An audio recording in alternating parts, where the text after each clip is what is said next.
get the thing. Good. Good to go. In compliance with the Open Public Meetings Law, notification of this meeting has been sent to our official newspapers and other publications circulated in the Borough of Old Tappan, and notice has been posted on the bulletin board at Borough Hall. Please note all meetings are videotaped and posted on the website. Fire exits are located at the main entrance to the council chambers and in the rear of the council chambers. Roll call, please. Like salute? Yeah, we have to Do the salute first? Yeah, okay, salute to the flag. It's been so long, I forgot what we do. I pledge allegiance to the flag of the United States of America and to the republic for which it stands, one nation, under God, indivisible, with liberty and justice for all. All right, thank you. You guys gotta watch my back. Mr. Maggio? Here. Mr. Missouri? Mr. Keel? Here. Mr. Lessing? Here. Mr. Jones? Here. Councilman Marte? Councilman Boyce? Here. Mr. Loutis? Here. Mr. Scarpava? Here. Mr. Bedeen? Here. Mr. Azarian? Mr. Kramer? Here. Mr. Petrozelli? All righty, can somebody make a motion to open the meeting to the public for anything to discuss that's not on the agenda? Motion. Second? Anybody second that? Second. All in favor? Aye. Aye. Does anybody in the audience have any questions for the board unrelated to anything on the agenda tonight? Seeing none? Motion. Second. All in favor? Aye. All right. Environmental Commission report? We will be meeting on the 21st of October. We plan on doing the Walk to School event. That is October 16th, next week. Next week. And we'll be wrapping up things at our meeting in November, but all good on the environmental side. Good. I know we've had some special guest speakers at the mayor and council meetings regarding deer management. So it's good that conversations take. I said to bring in the mountain lions. I'm all for that. That is all. Appreciate that. Council liaison report. I'll be brief tonight, thank you. We do have, the biggest thing in town is that we now have a new councilwoman. Donna Costello was sworn in I think today, maybe. Congratulations. By our illustrious mayor. Thank you. We're negotiating the police contract, which the last one took a bit of time. We're about 2 or 3 months in now, which is still at the beginning stages, but it's going well. Okay. We heard at the last council meeting an idea to close down the Country Squire part of town briefly for Halloween for a few hours, like literally all the streets. Would that be the first time we've done that? I believe so. There's a lot of debate on whether that's a good idea, a bad idea, whether it's, there's a lot to consider. Basically, it creates an event. That's what we're afraid of. Already, we're getting a lot of traffic from out of town, patronizing, Halloween in the Country Squire area, so it could just magnify it. Yeah. But it also makes it safer, so that's a big decision. It's an important decision. People go through thousands of dollars of candy every year also. How will that get I notified? suggested better candy in the outskirts of town, possibly. We try, we do our part, People but away. nobody comes to our street. I'll come to your street. So we're working on that. As Dave said, we've heard about the deer hunt in town. We've heard about the deer, rescuing the deer in town and using non-lethal, non-conflict solutions. In fact, the flyers are still up here. And birth control for deer is another contemplated solution. And I guess maybe you or our planner can speak to the affordable housing where that sits now, but it's my understanding we may have to come up with some new solutions because our proposal wasn't quite fully accepted. You're not alone. Virtually every town has had an objection from Fair Share Housing Center. That's correct. These folks do not like towns with single-family homes, so they file objections. That's what it comes down to. Yeah, there was an incredible amount of pushback, I heard, and are there 300? Over 400. Over 400? Yes. It's pathetic. And it goes to a retired judge, of which there are 7. 7? It might even be All the actually, program. it's 8 now.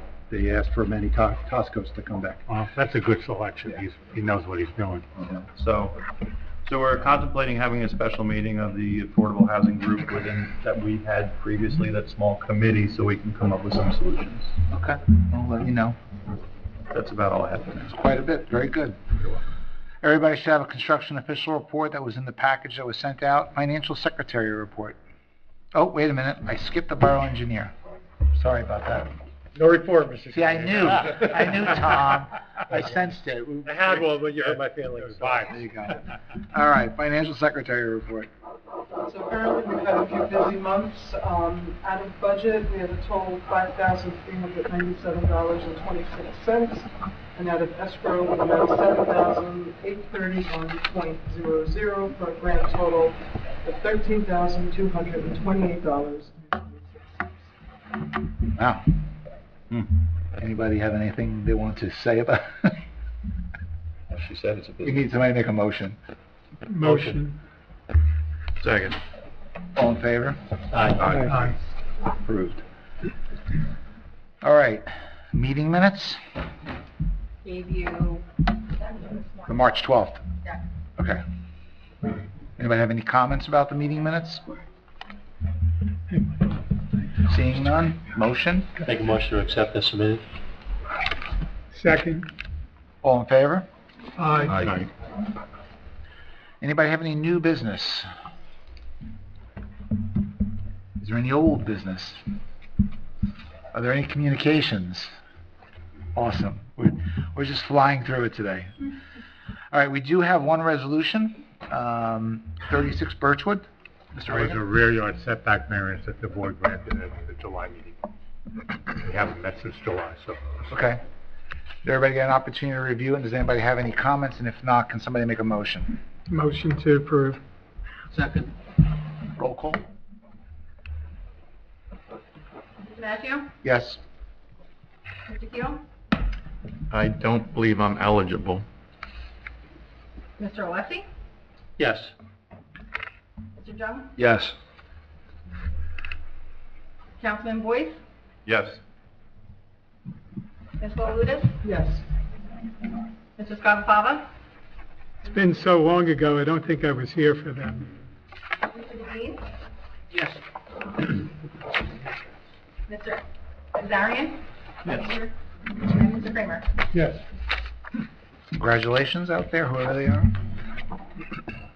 All right, next we have an unusual number, might be a record for us, 4 applications. We are going to go a little bit out of order on what's on the agenda, if anybody's referring to the agenda. We're going to start with 40 Cripplebush, and our attorney, Mr. Regan, has some comments about that.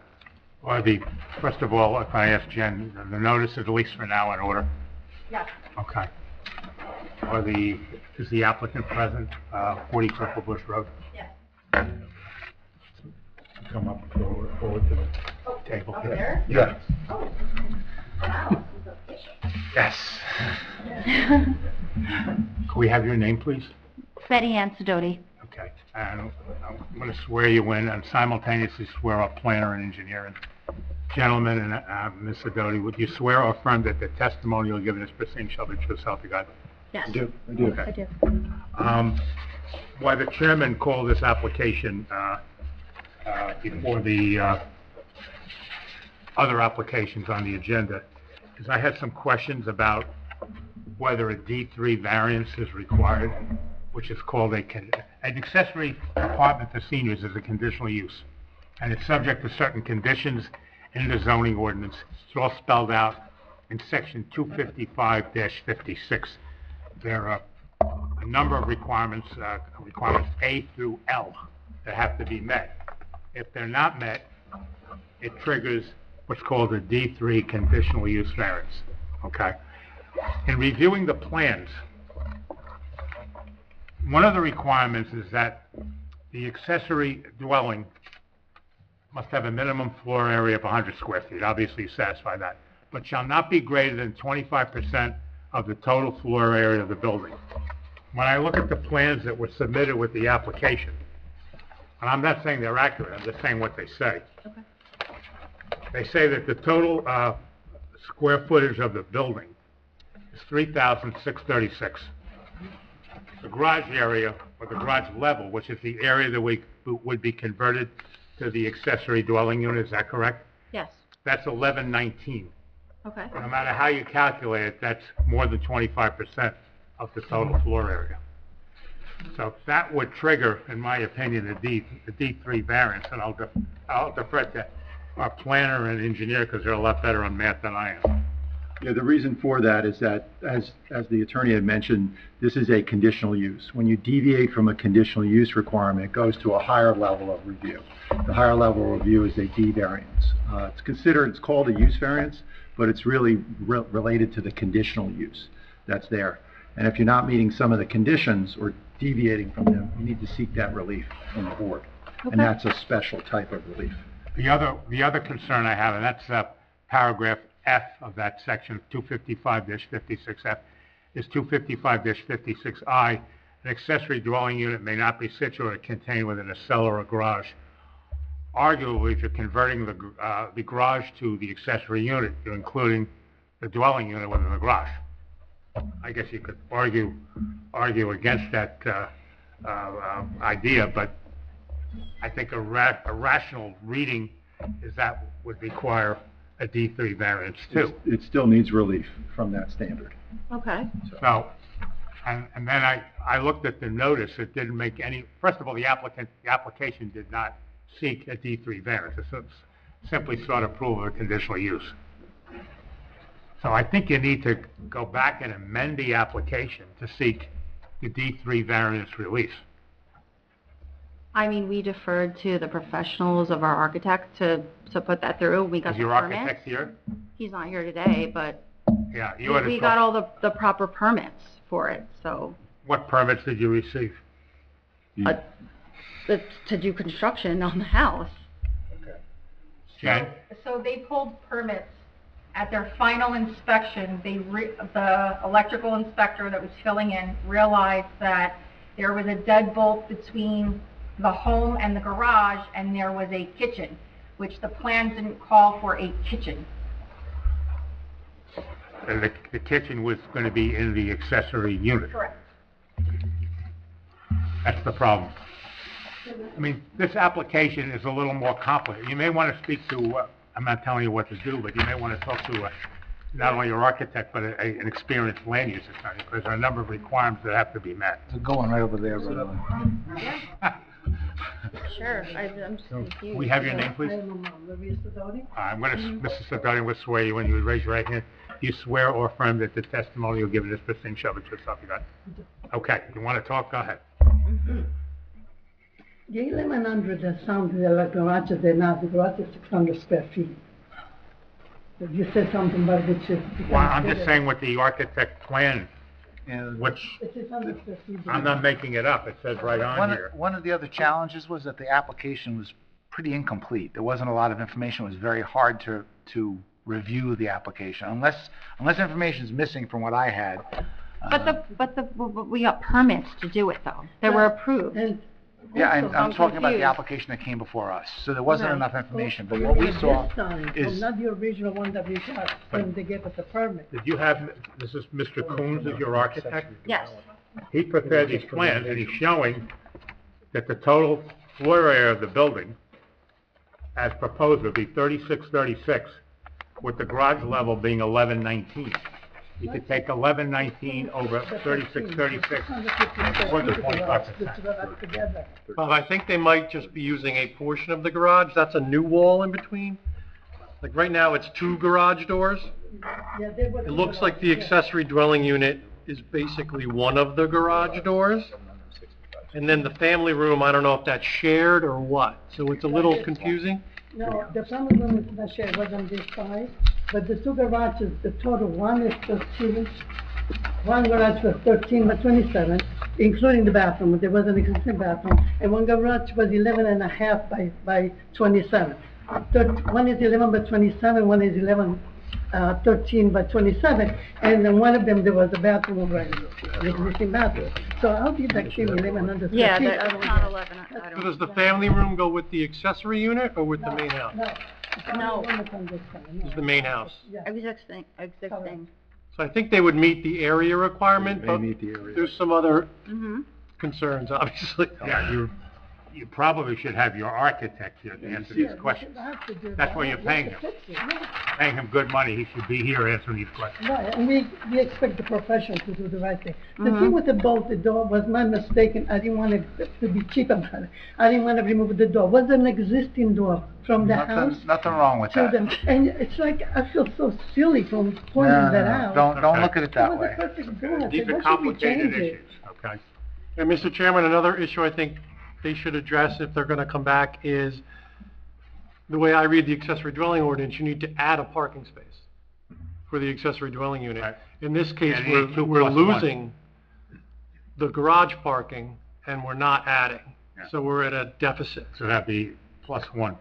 I think they need to add what they're losing plus one. +1, yeah. Well, I'm confused because Just our make the driveway driveway can bigger. fit 6 cars.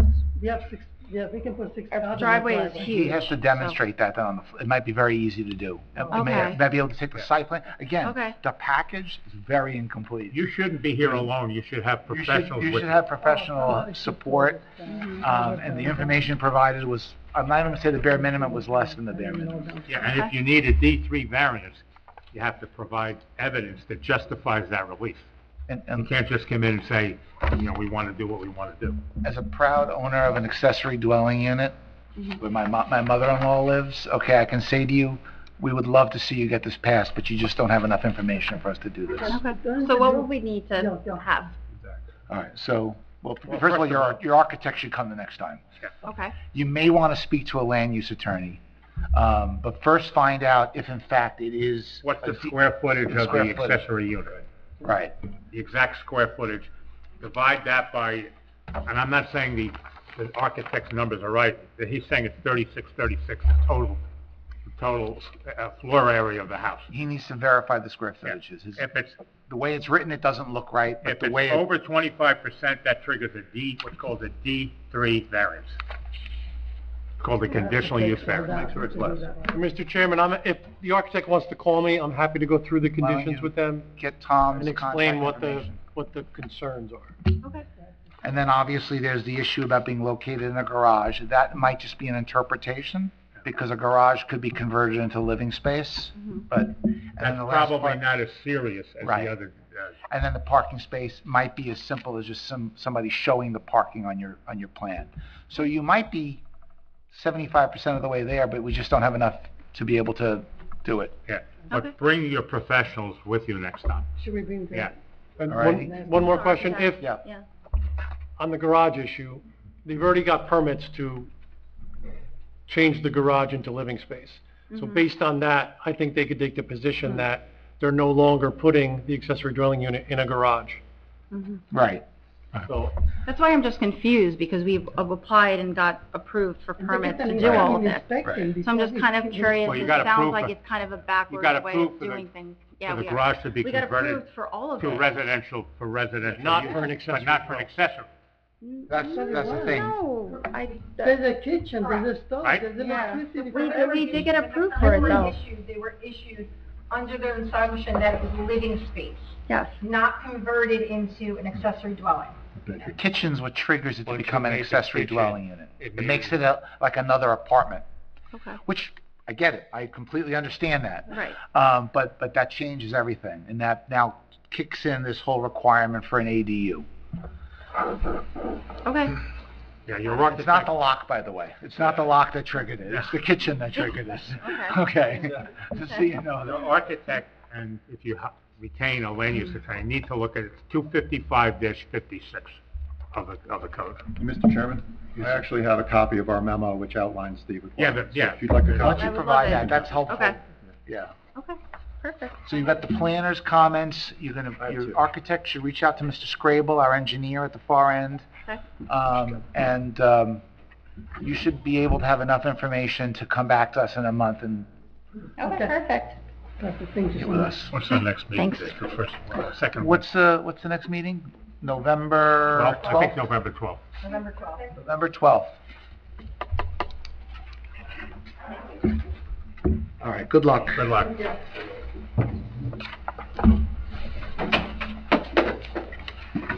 All righty, next up, now we're going in the order of the agenda.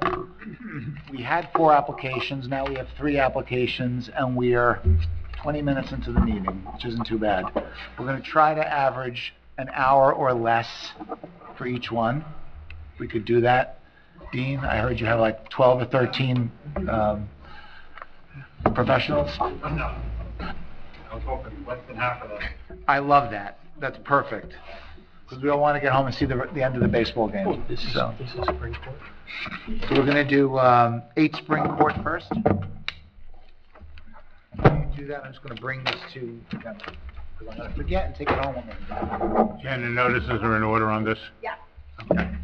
Ted, would you raise your right hand? You swear or affirm that the testimony you will give in this proceeding shall be true, self I do. And for the record, state your full name and spell your last name, please.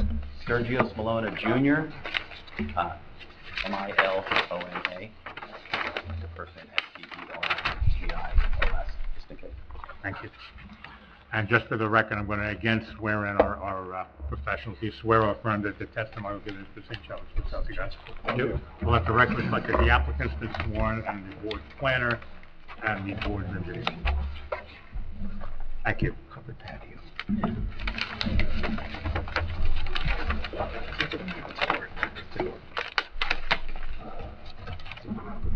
Mr. Molina, I assume you want the board to consider your site plan portico addition. Most recently revised to 7/10/25, is that it? Yes. That is correct. Okay, since you want to refer to that, why don't we mark that as A1? That's fine. Do you have any professionals with you, or you by yourself? I'm by myself. I do have my neighbors who would be arguably the most impacted by this. The meeting will be open, they can give... We'll give them an opportunity to come up and speak either on behalf or against, so. Thank you. Okay, so we're going to mark as A1 the site plan, the plan and house site plan portico addition with a revision date of 7/10/25. Are there any other documents or exhibits you want marked? Just the documents that came in the original package. Those show the elevations of the design of the support structures. Essentially, if I may, it's an extension of the, and Tom, you can correct me, but from an engineering perspective, it's an extension of the gable of the roof, and then at the end of the extension, it's supported by 2 support columns, essentially.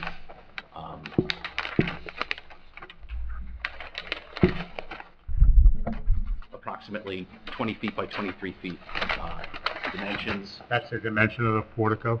Approximately 23. 20 by 23 and a half feet, maybe, or 23.3 feet? Approximately. Okay. And it appears that the sole variance you require is for a rear yard setback variance of 35.7 feet. Yes, sir.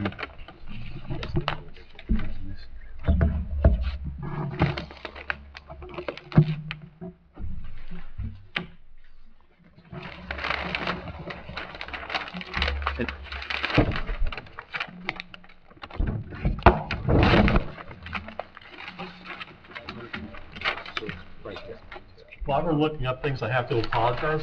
Sure. Back in 1974, I broke one of your fence posts.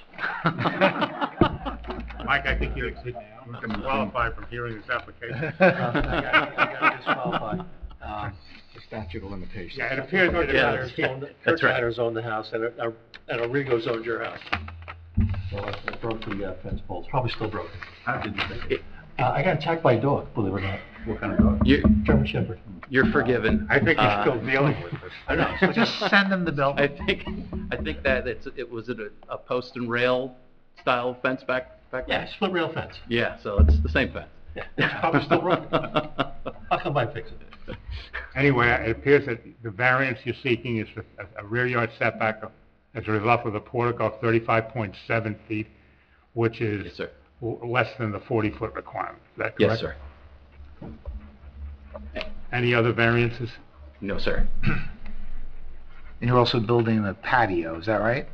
The patio is built. It's already there. It's already there. And that was already, there was no variance that was required for that.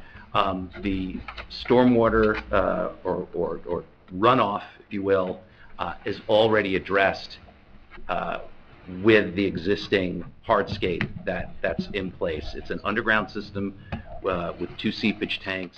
I think they're 1,200 gallons apiece.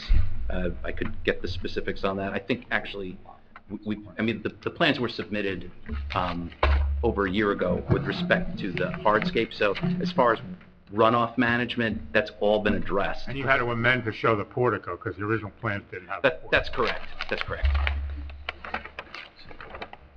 And if I may, just to essentially describe why I'm asking for this variance and the hardship with respect to building within the existing requirements.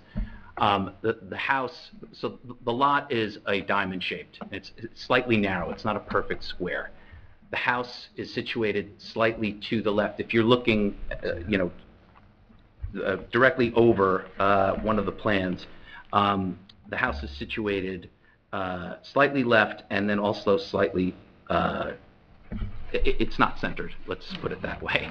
So for me to build this portico on the left side would require, if it's going to be an extension of the existing gable, would require that variance. If I chose to do it on the other side, I'm dealing with an existing condition, which is the pool that was there when we purchased the house in 2019.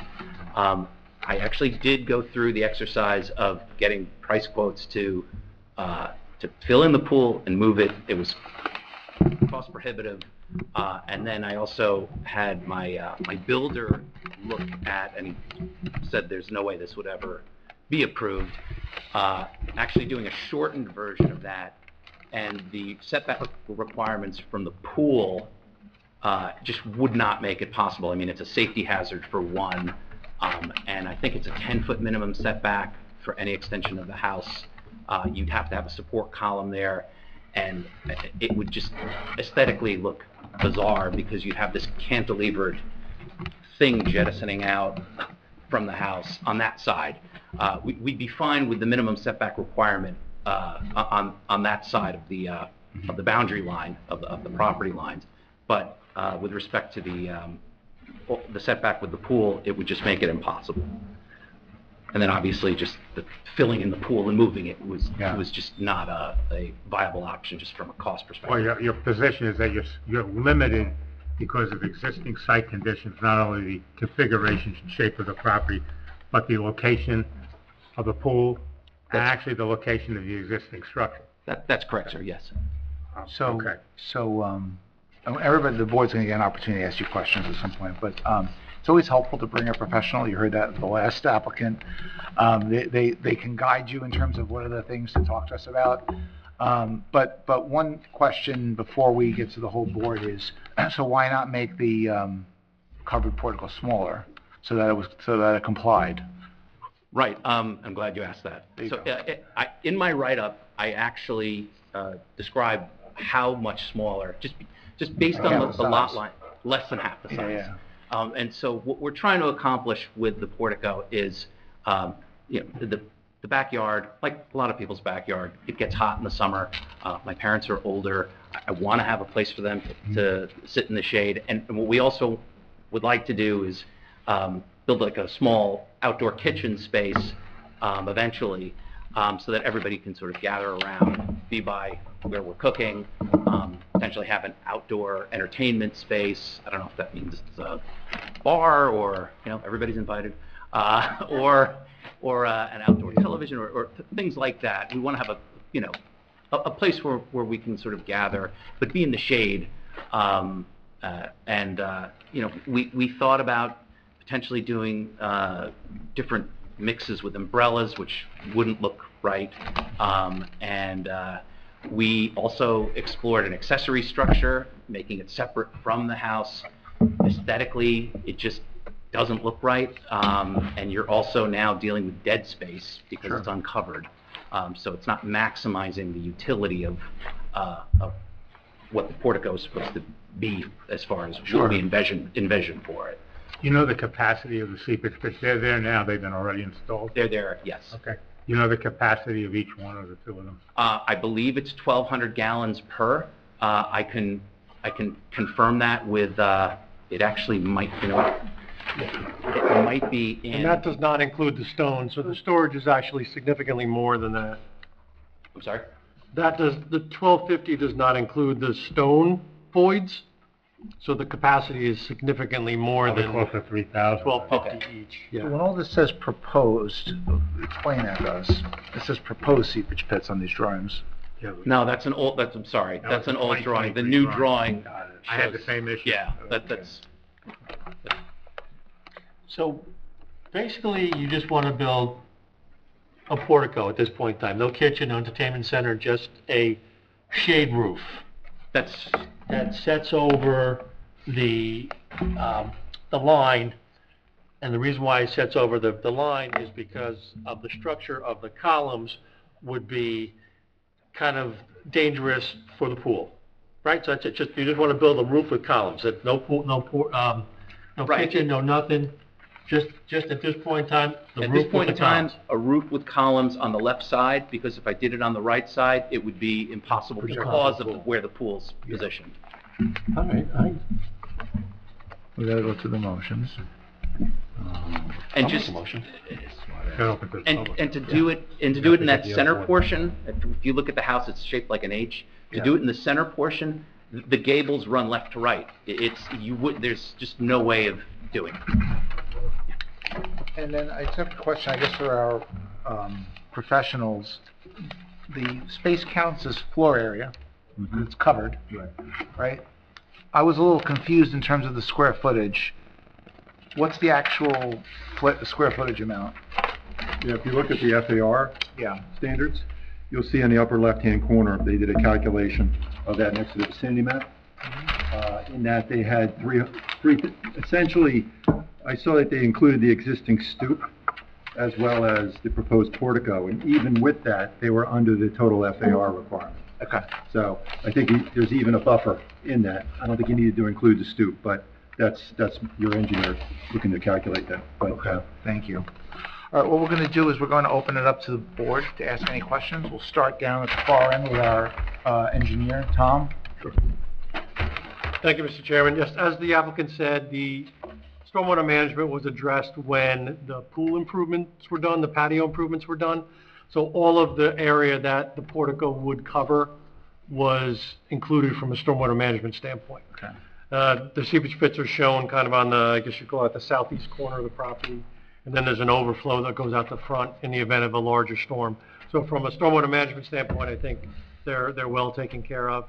So then it really comes down to, which happened prior to last meeting, what is the FAR issue? And turns out that's not an issue. So as far as I'm concerned, there's no engineering issues left. You might want to discuss the existing hedgerow that's there and how this encroachment into the setback would really not be visible to your neighbor, and the fact that the structure is going to be open on all sides. And typically the board, or at times the board in the past has taken the position that a structure such as this could not be closed in. So that might be a condition you would consider, and you might want to run that by the applicant to make sure they Yeah, so are okay with that. I was thinking maybe you'd agree to that? It will never be enclosed. That we do agree to that. There you go. That will be, That'll be a if this gets, condition of if this any gets approval. passed, that will be a condition. That's all I have. Thank you, Tom. Ed, right? Yes, thank you. Ed Snikes with Burgess Associates. With regard to what Mr. Scrable's covered, as well as the chairman's asked me regarding the building coverage, I think it's covered most of the things that we had identified. The other thing from a planning standpoint I would offer in reviewing this application is obviously there's somewhat of a unique condition with regard to the lot as well as the building configuration.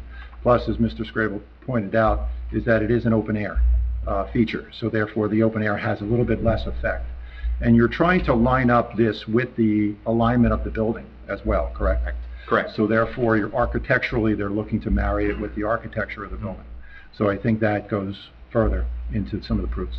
Yeah, it helps with the C1. And I think the stormwater helps with the C2.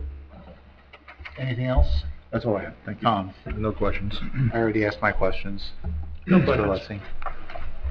Mr. Boyce? I just built something similar to this, but I didn't require variance. I was fortunate. But the dimensions of mine are 24 feet wide, which I see is what you have, by 18 feet. And those 2 extra feet would be helpful. I understand why you're going for 20. He needed more than 2 It would be really helpful. So I'm not fundamentally opposed to this whatsoever. I was wondering if, A, this in some way would affect your neighbor behind you. I can imagine it's pretty far, but maybe if it did and they're staring at a white column now instead of woods, maybe you could plant something in front of it. Seems like a pretty easy ask. Certainly, I have amazing neighbors. They've been kind enough to. They're here. They are here in attendance, and there is already we already have a spruce buffer or tree buffer that's present. And while this is an extension of the roof line, and I understand that, the tree buffer already acts as, I guess, an obstruction. And you're not changing that? You're keeping those spruce in place? Oh, they're not going anywhere. Anything, they're just growing. Great. Okay. I have no more questions.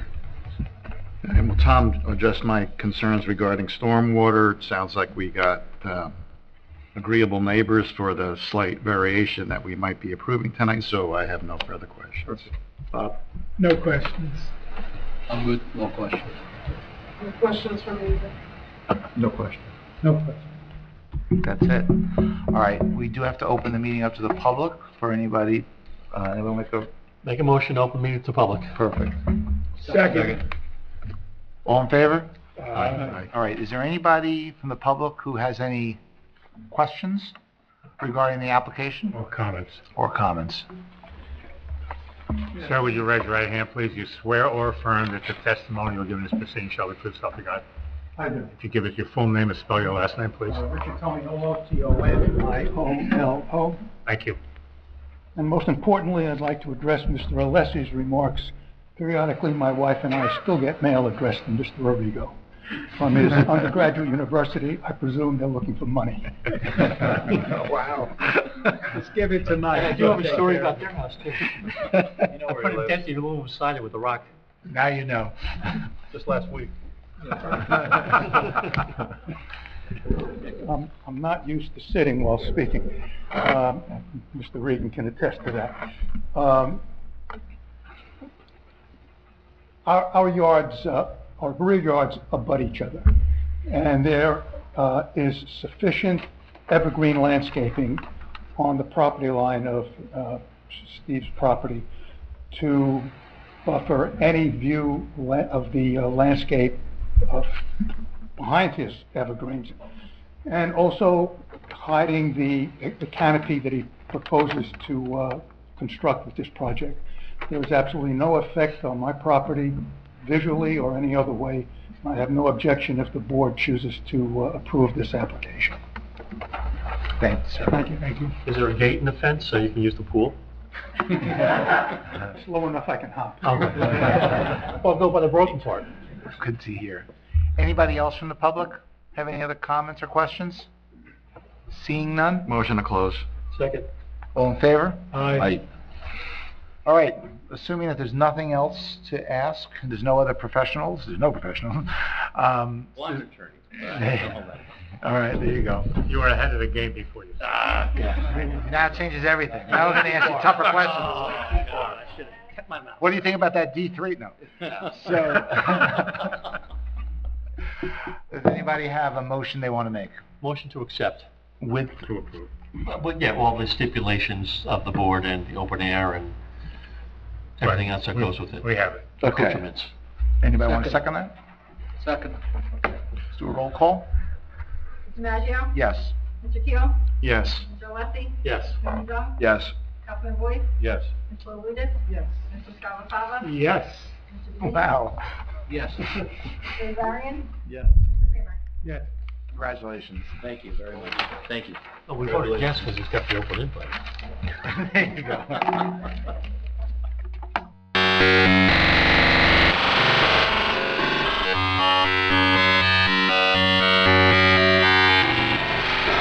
Three-minute break. Unless you want me to collect money from everybody. Buy your own. We already told people it's 3 minutes, so, yeah. All right, we're doing the third application, which is 4 Hidden Court. Dean, would you like to get started? Good evening, Mr. Chairman, members of the board. Dean Stamos of the law firm of Ferraro and Stamos, appearing on behalf of Mr. and Mrs. Alzapietti. They're the Dean, owner. before you go any further, agenda notices are in order. There's a D4 variance implicated, which means that Councilman Boyce cannot participate. Class 3. And I'm a neighbor. Oh, that's even better. I saw that. Will you be requiring my service after this at the next? Yeah. Okay. Keep an eye on the game for us. I will. I'll, give some hand signals from the back line.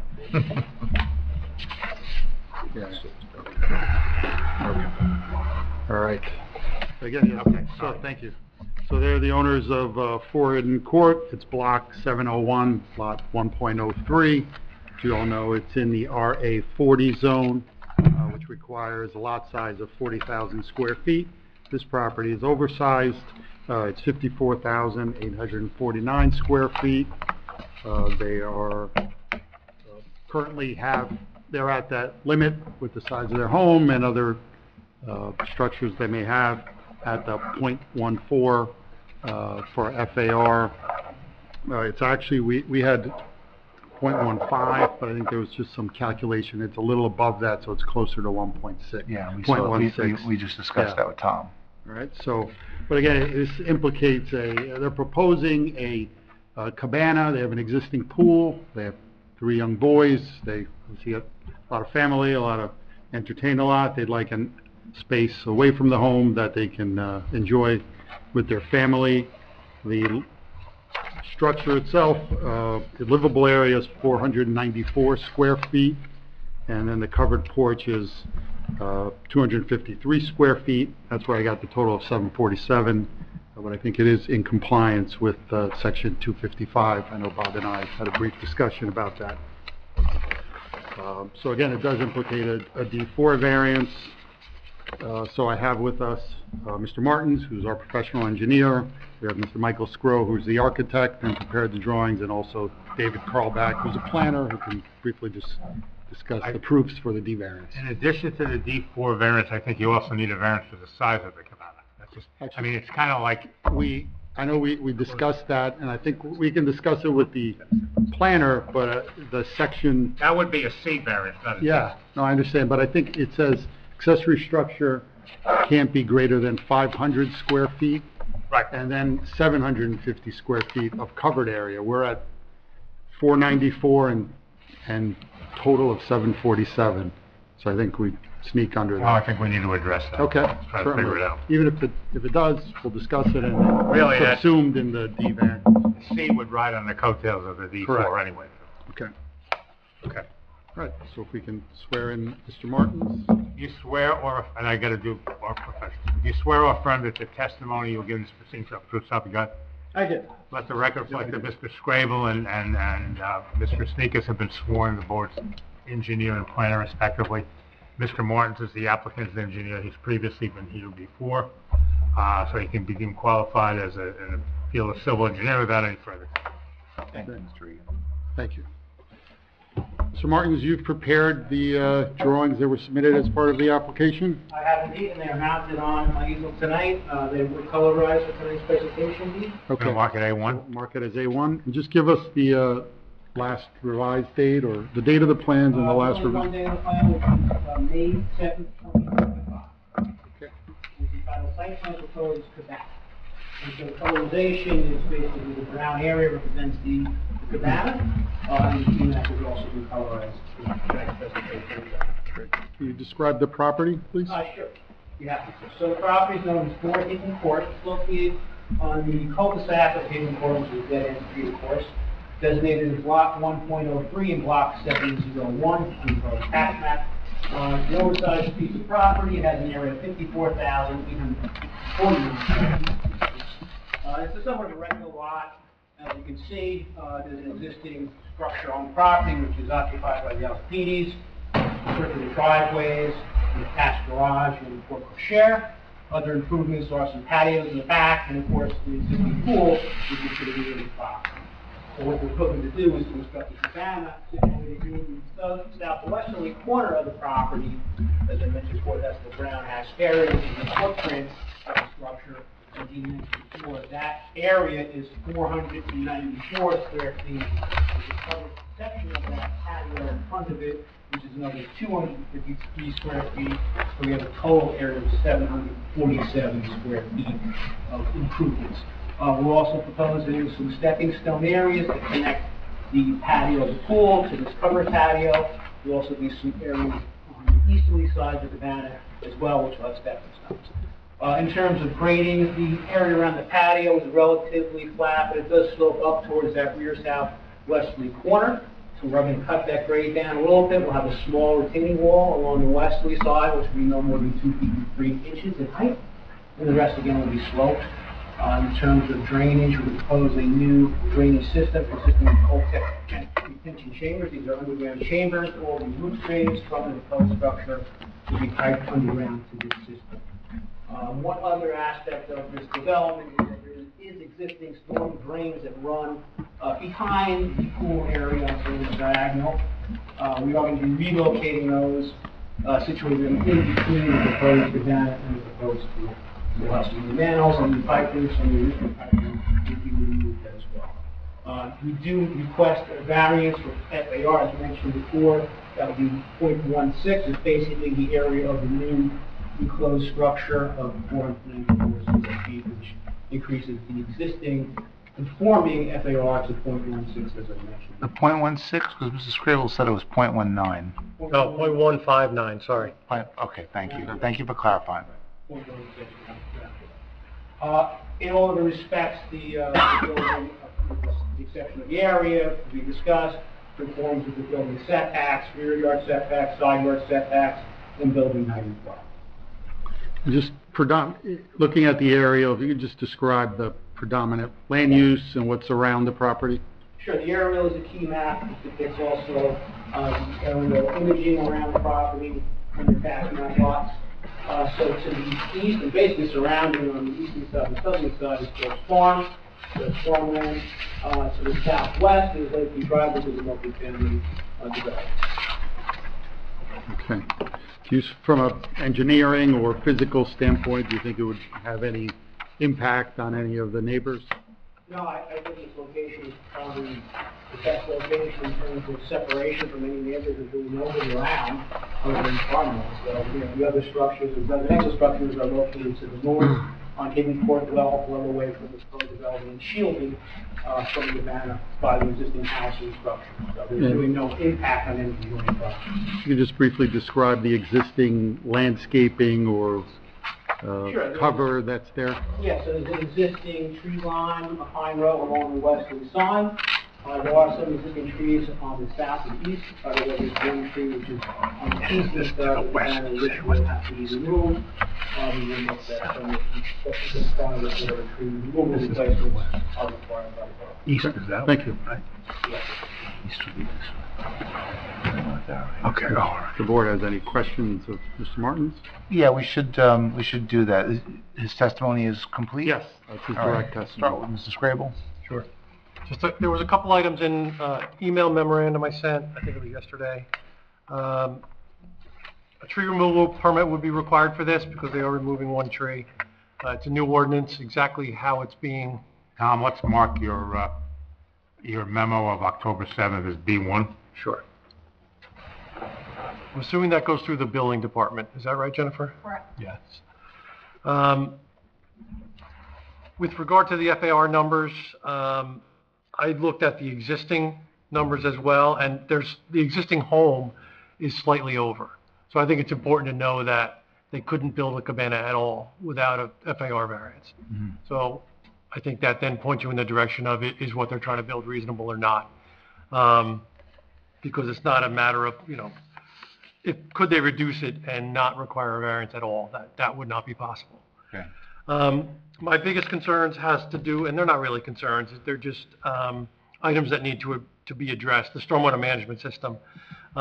If you recall, I'm sure most of you do, this system was built when Hidden Court was constructed.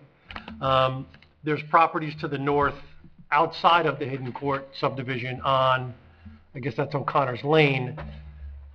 A lot of water runs along the back of those, eventually gets to the southeast corner of this lot.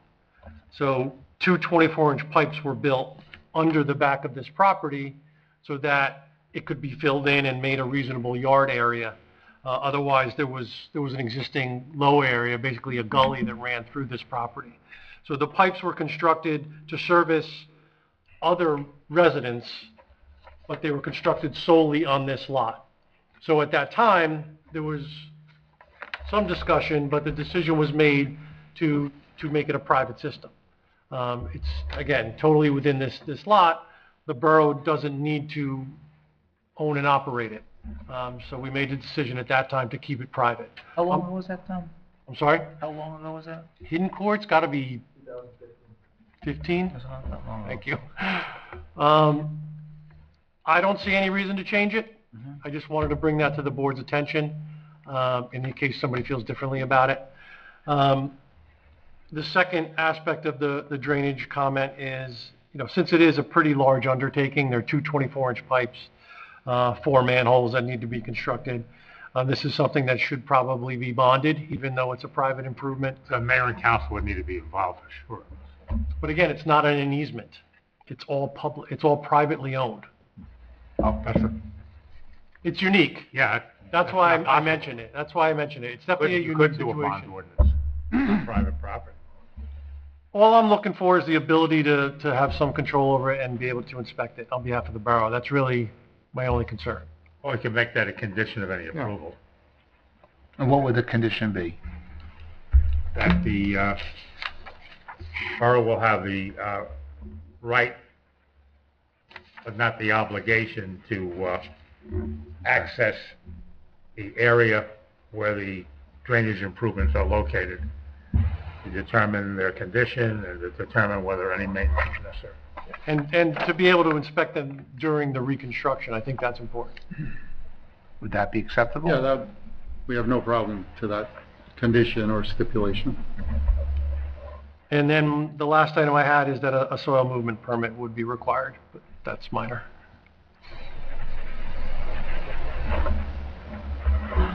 Okay. Thank you. Thank you. Next. Mr. Chairman, from an engineering standpoint, the location of the cabana, it was chosen for that location because of its proximity to the pool, obviously. Yes. From that standpoint. And it's also relating to this whole stormwater issue where the pipes are located, correct? Yes, so we have to separate it from the pool patio because of the location of the pipe. Okay. And then you had mentioned the evergreen trees will remain along, I guess, is that the northerly property line? It's the westerly side. That's the westerly. Thank you. I see the north arrow now. Thank you. And the retaining wall that's being proposed there, is that something that's going to have a geogrid associated with it, or is it small enough just to be a gravity wall? It's small enough to be ground. So no disturbance of the evergreen trees in that area as a result, but there will be some cut at the root line. Yeah, so we've kept it inside the line of the pine row, so there should be enough clearance to be able to cut behind it and backfill without disturbing it. Okay. And then I guess the architect will speak to the building and its rationale for the design of it. Okay. That's all the questions I have for the engineer. Thank you. Thank you. Tom? No, Mr. Scrabble addressed my issues. Okay, yeah, and I don't know who the questions go to or not, but there are pictures in the, I guess I should go to the architect? Yes, All right, I'll renderings. Oh, the renderings, yeah. Those are renderings, though. They're not, because they were pretty nice renderings. They were photos or not. Well, the only question I have, and I guess it might even go more to the applicant, but I'll let you determine it, is this has all the features of what would be a home at the end of the day. It's got a bathroom. It's got something that resembles a kitchen. We would need some kind of an assurance that it would never be used for living quarters. Yes, certainly. We certainly stipulate that it would never be. It would have to be part of the resolution. Yeah, the resolution, they need to be recorded. Okay. We could do that. Cover that. Nothing for the engineer. Thank you. I've got nothing. It was dirt farm when I was a kid, so no damage to houses or fences, so. No questions. I have just one question. Tom, did I understand that you said the house is above the floor area ratio Slightly, yes. on an oversized lot, and we're gonna make it bigger? Yes. We're gonna... Okay, that's my only question. And I don't, was the FAR ordinance in effect when Hidden Court was built? If it's 2015. It should have been, yeah. It was? Yeah. I Yeah. wasn't sure about that. Yeah, it was put into effect before I joined the board. Yeah.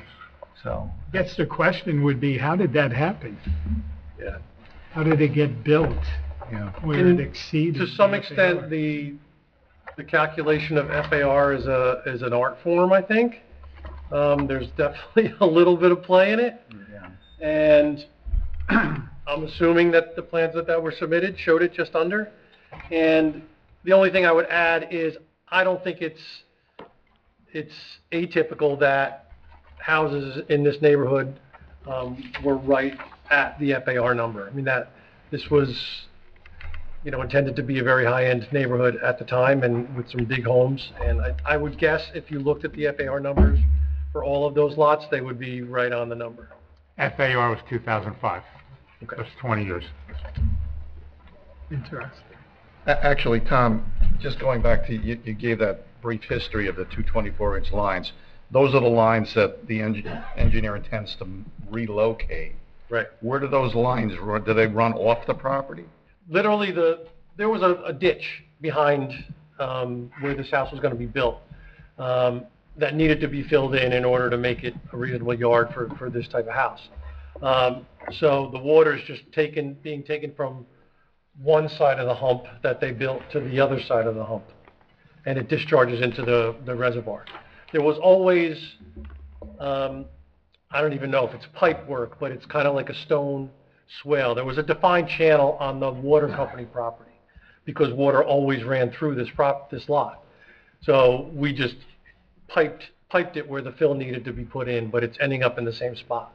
Okay. And that swale it's an overground swale. It's not an underground piping. On the water company, it's above ground, yes. Okay. For the most, maybe not all of it, but initially it is. Yeah, I have a question for Tom. I mean, how much over was the FAR, calculation? Well, the numbers are on there. They're showing the existing floor area.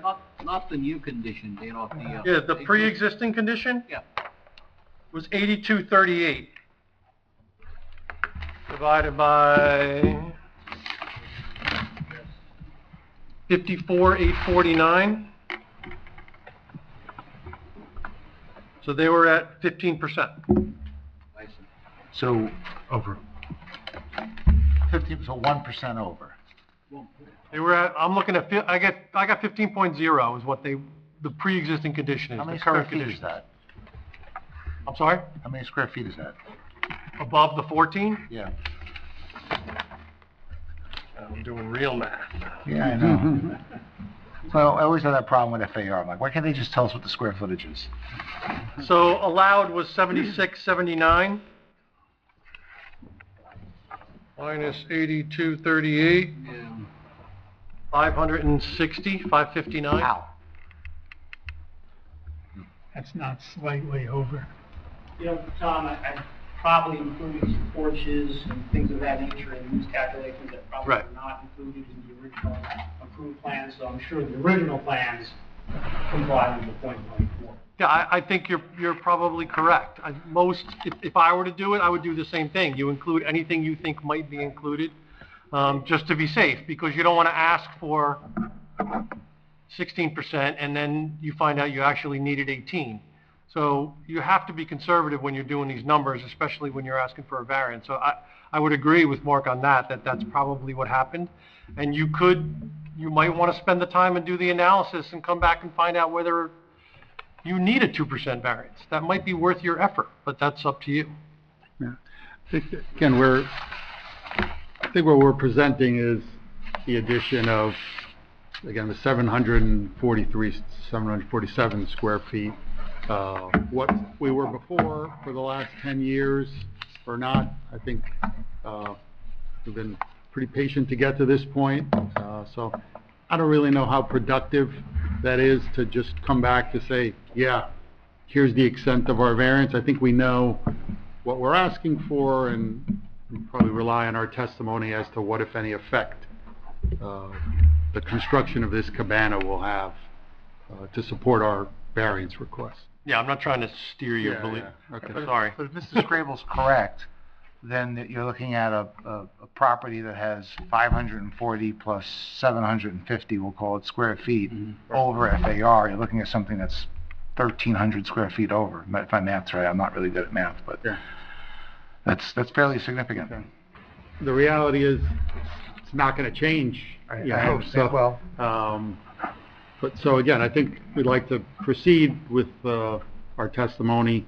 Kind of think you'll see from the. We're going to continue with the testimony, but it's just those are sobering numbers. We don't see FAR overruns that big. Yeah, I understand, but again, this is, as we've said, it's kind of one of the premier neighborhoods, and the size of our property. We understand that, and but the I think nature you also of, need to demonstrate what is the public benefit in terms of purposes of zoning that would justify additional overage beyond what is already there.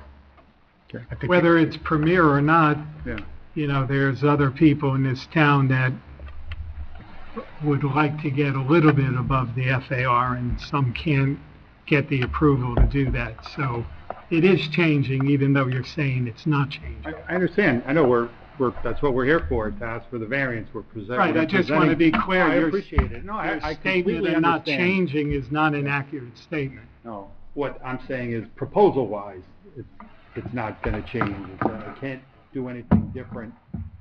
You can't undo that. I completely understand that, but this only exacerbates it. Understood. All right, I have other comments. This is regarding, you're connecting to existing two pipes. Are you putting a manhole? It's hard to see on 11 by 17. Yes. How are you making the connection to the existing pipe? So there'll be a total of 4 manholes, so there's 2 parallel pipes. Yes. So 2 manholes on top of each pipe structure. Like the 2 are in the west and Right. this, I guess, east. How deep are these manholes? I don't believe they're that deep. We have about 14 feet for each. So that's about 5 feet for the lower manhole. Approximately 5 feet. 5 feet. That's it. Yeah, I was concerned about the manholes too, because they're like 5 feet deep. I think you're going to be excavating further than that. And I'm just concerned it's really close to the edge of the pool. I don't know if you're concerned about that at all. No, we have enough clearance to be able to get a machine in there. There's lots of open space, so we'll be able to work around it. And that's where the existing pipe is already, so really just basically looking at the existing pipe, which is a little bit closer, of course, but it's just sufficient room to maneuver and excavate without impact. May impact some of the patio areas, but that would be just using truck. And then where does the septic, not just septic, the sanitary flow go? Is there septic on the site, or? No, there's no septic. There's a sanitary in port, through the injector pump to the house that connects to the existing sewer in the port. So it's cabana though, because you're showing a bathroom. Yeah, the cabana will be connected through the existing house. No problem with the injector pump. Thank you. I have no questions. We're hearing more testimony, right, from Yeah. the architect? Architect and planner. I'll save myself. Yeah, he just answered the question with regard to Nikki's question about the sewer system being connected in. So I'm good. Thank you, Mr. Kramer. All right, Warren. I'm sorry, the ejector pump, that will be the sole responsibility of the resident? Oh, yes. Okay. Thank you. All right, we should open up the meeting to the public to speak to Mr. Martins about his testimony only, which I struggled doing, but that's a whole different issue. Anybody want to make a recommendation? Motion to open. Second. All in favor? Aye. Anybody from the public have any questions or comments for the engineer, Mr. Martins, regarding his testimony? Seeing none? Motion to close. Second. All in favor? Aye. Okay. Okay, my next witness is Mr. Michael Scrow, who's our architect. Okay.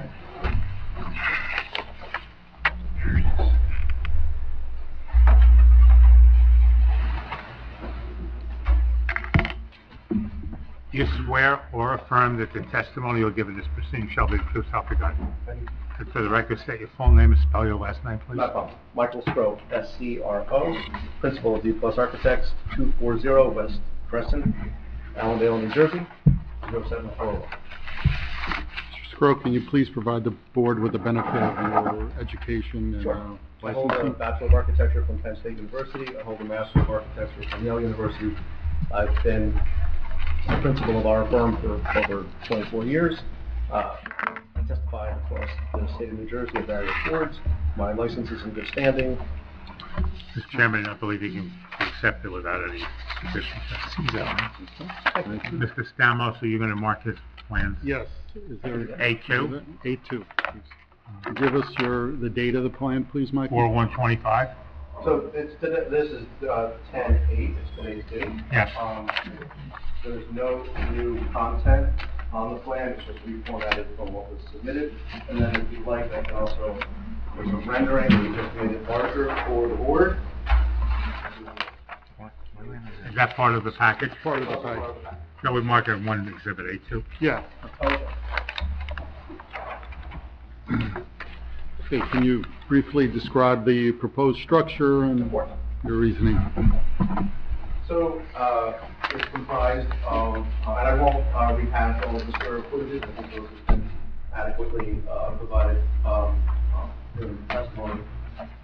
Essentially, a lounge space with a kitchenette, a powder room, just a toilet, and then a small changing area with a convenience stackable washer dryer for changing out, and then a covered open air structure that addresses the pool.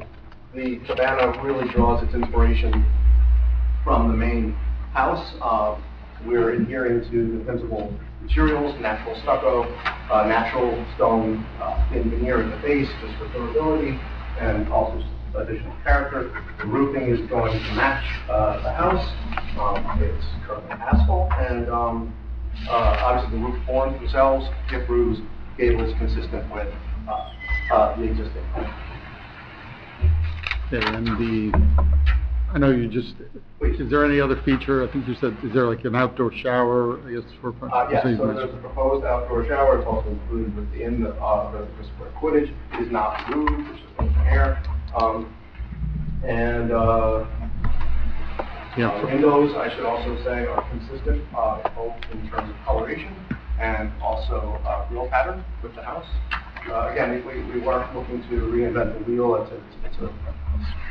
We did not design the original house, but it was well done, and we simply drew our inspiration from that and tried to stay consistent with it. And just to confirm, from the architectural standpoint, the covered area structure is 494 square feet? That is correct, Right. and 253 of open air porch. And the porch is supported by 2 columns.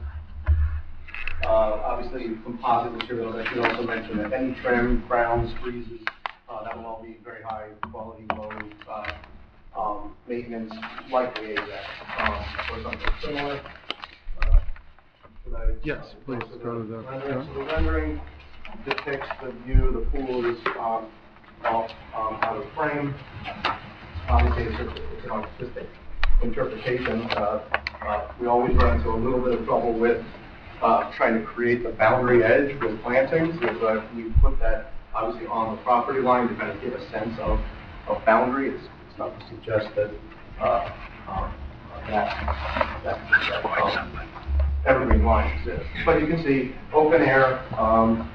We have no outwardly projecting lights proposed. Obviously, code requires us at any entry point to have light. So we will use exterior grade recessed lights that will softly wash down. There's really no neighbors necessarily to impact, but it still is responsible and appropriate to kind of control the lighting downward. Okay. And again, it's not, although it has the features, it's not intended for, constant habitation, right? Absolutely not. That's not the intention. All utilities, I guess. Including heat? Yeah, I think that's it for... All utilities? Yeah. That's my question. Heat and air conditioning, yeah. Heat, AC? Yeah, so it will be essentially a split unit, no ducts, just one condenser and heat pump that essentially will just, it's a very small space, it doesn't need anything further than that. I'll have all utilities. Correct. But there's no cooking source nor gas, there's no gas run for appliances other than heat. So the kitchen doesn't have a stove? Absolutely not.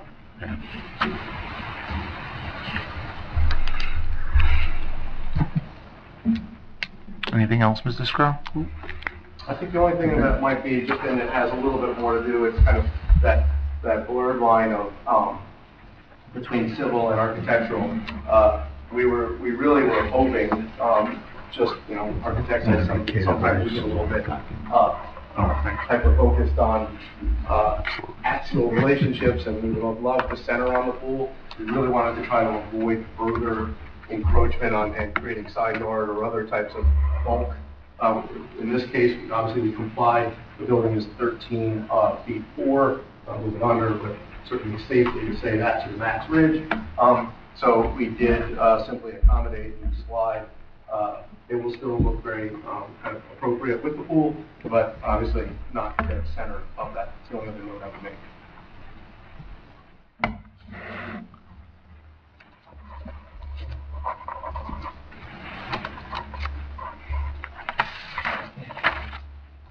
Anything else? That's it for the All right, direct all right. testimony, yep. The runaround. Just one question. What's the outdoor shower? Does that have a floor, a drain, or is that It's just gravel. gravel? Yeah, it's not drained and piped and part of, we don't see it really as kind of a hard shower, right? It will simply be, Rinse off. And I'm just curious, how do you address that, like code-wise? You're allowed, people are going to use shampoo and soap in it, et cetera, but you're allowed to... Actually, that's where I would say, that certainly that was not expressed to me in terms of, this is literally just if you're jumping in a pool and you want to rinse off the chlorine, it was never expressed that that would be for bathing or cleansing, right? So, we have a Belmar office, we work at the shore all the time. They're commonly accepted simply because they're not seen as, and again, you can create one as such, but that was not expressed as a use to us that, and I think we were explicitly trying to, because of some of the concern earlier raised, or at least the question of, could this be an ADU or something, we wanted to really be without a functioning shower. Mm-hmm. So the powder room inside is that, right? And then it's just literally for convenience and it's all. Thanks, that's all. Thank you. Chairman, just a question regarding the square footages of the interior space that's being proposed. What was the driving factor? You've heard some of the concerns about the addition of this additional FAR in the overall square footage. Can you go through some of the dimensions and why those dimensions were chosen? Yep, happy to.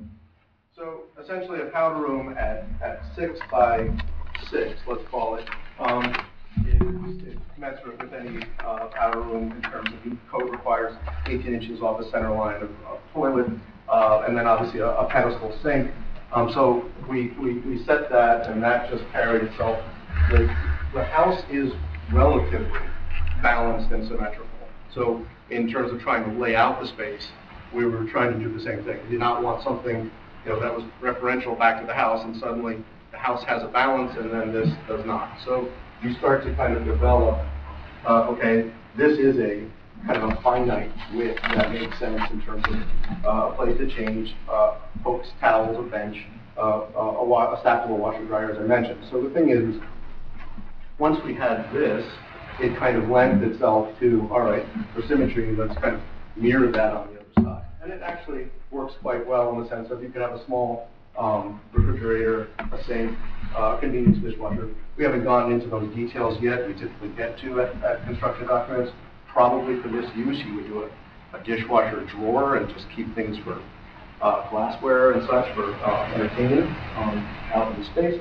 So this is by no stretch an oversized space for it's 6 feet wide. It's a galley kitchenette in many ways, just to kind of serve some drinks out through a window that would then open and just all of the amenities that I think are commensurate with a backyard that you see with this type of home. And then obviously we're providing for some mechanical space. There'll probably be a tankless. I haven't again spoken to the homeowners about those details yet, but it'll be tankless or a very small hot water heater for domestic, and then just for ambiance, have a small kind of gas fireplace. The lounge itself is 12 by 15. Again, in many ways, trying to kind of avoid these long. Anytime you can create a job, you can create a loop line, right?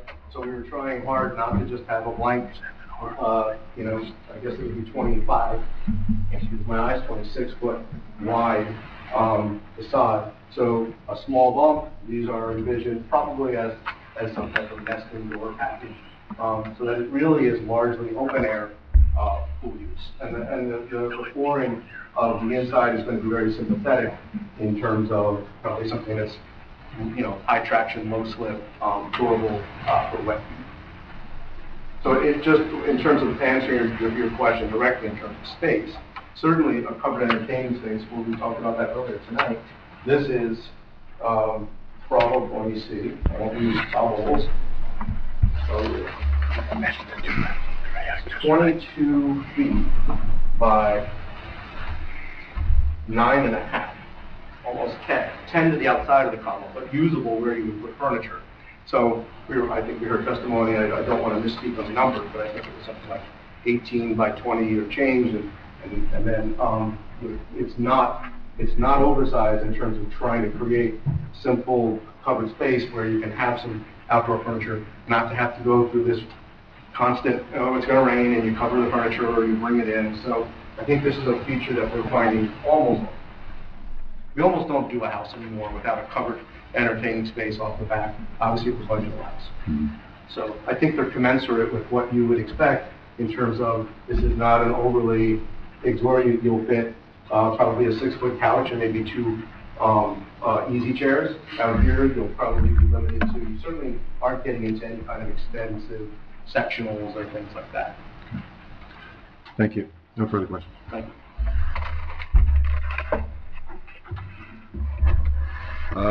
No, we just, so there is heat in here, so it can be used for year-round?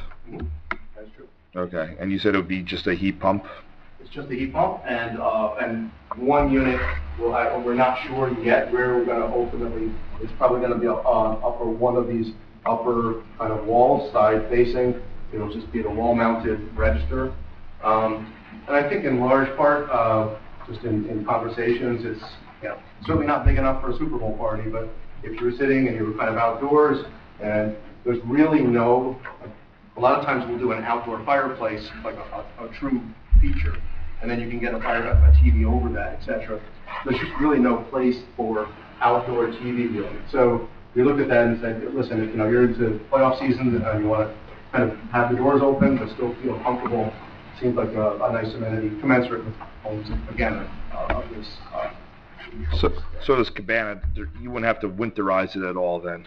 You're just going to be running the heat in there, and it would be up to them. You certainly could drain it down.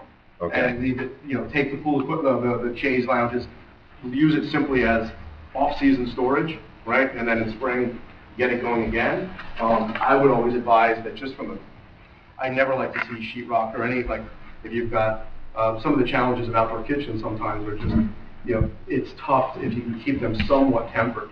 The gaskets and other things just stay better. So I think you always want to keep this in the 50s. If they chose to use it, it would be just, it's such a small space. You could literally keep this at 60. Decide you're going to use it in a couple hours and bring it right up and then let it fall right back to 60 and done. That's it.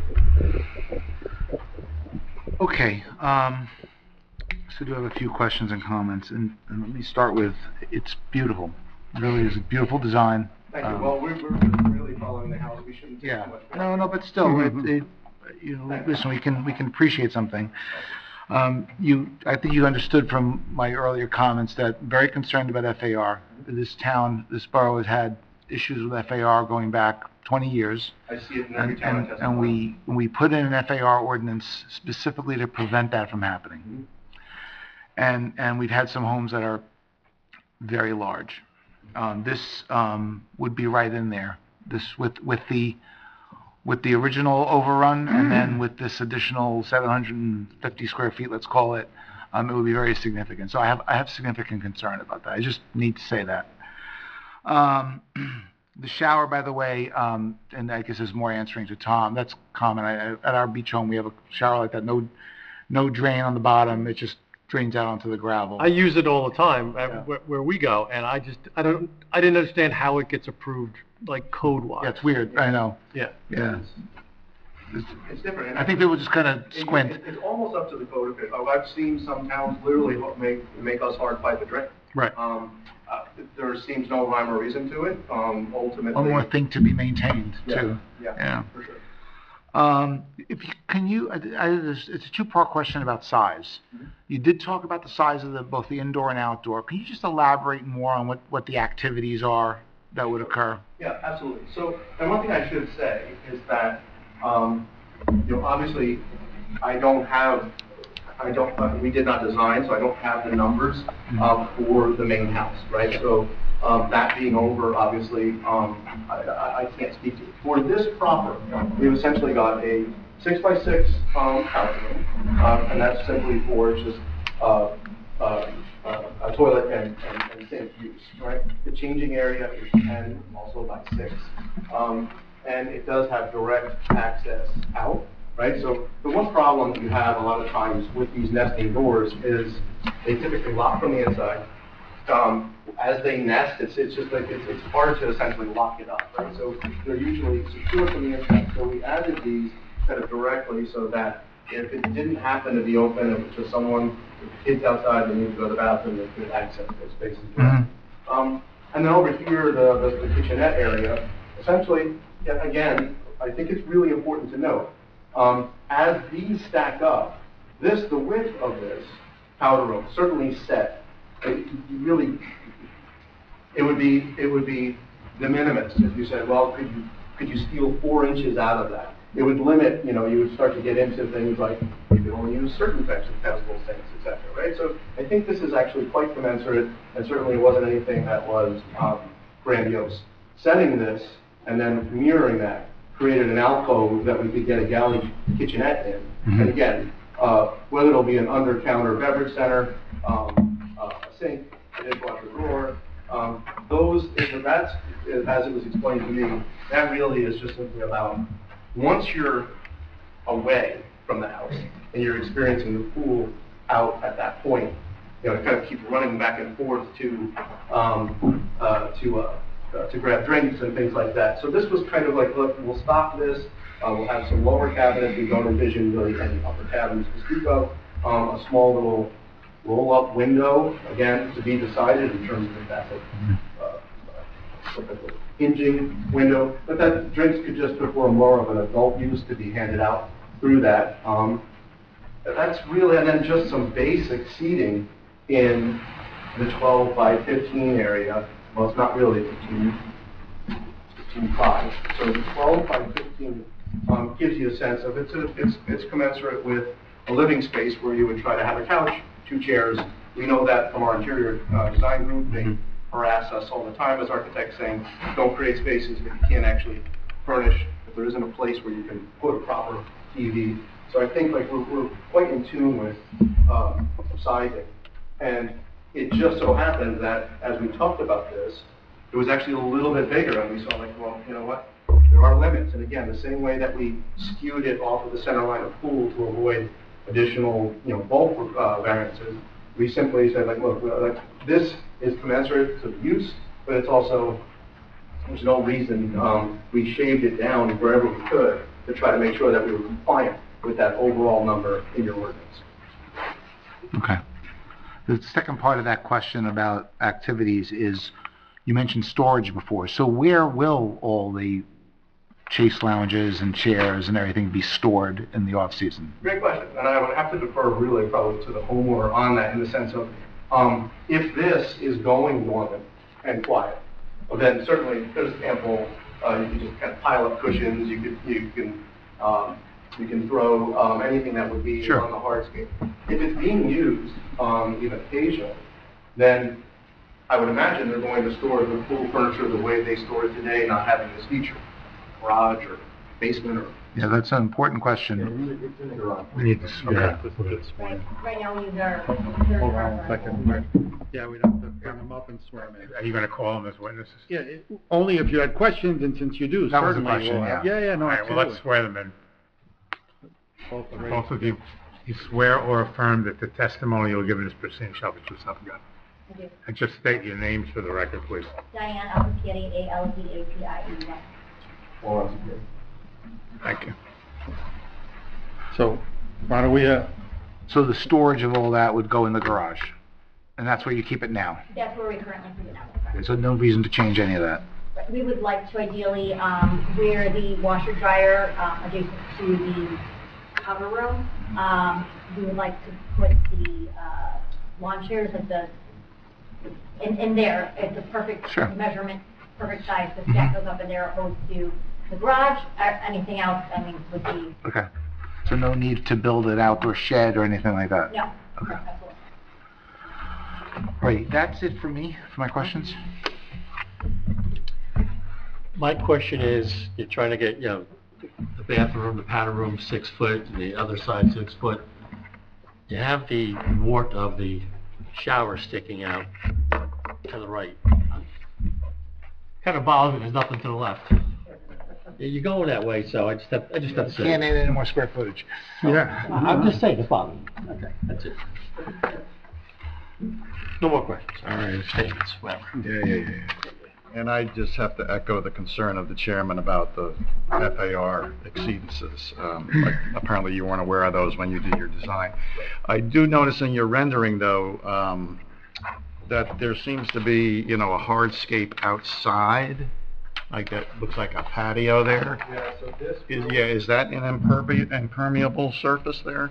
Or will that be part? But it echoes the roof line above it, so there's no intention that surface is going to exceed the drip line of the roof. So it does not add any additional impervious. Obviously, that's already been, I think, contemplated in the overall coverage in terms of what potential. So it is no further than simply the roof above it. Okay. Yeah, because that, in the rendering there, that, I guess, it's a little misleading there. Fair question. Yeah. The columns actually are sitting kind of inboard, and obviously you've got the overhang and things like that. But we will obviously be very, very careful. There's really no need, and it actually would probably be awkward to have it run much past, because the furniture is not going to kind of sit half in and out on the drip line. We really are Going to be inside. Yeah, exactly. Okay. And you mentioned a gas-fired fireplace there. Is that? Yeah, we have not had extensive conversations about that. The sense of it that I got was kind of an ambiance. We certainly don't need a heat. You're not looking at 30, 40,000 BTU. You blow yourself out of that space.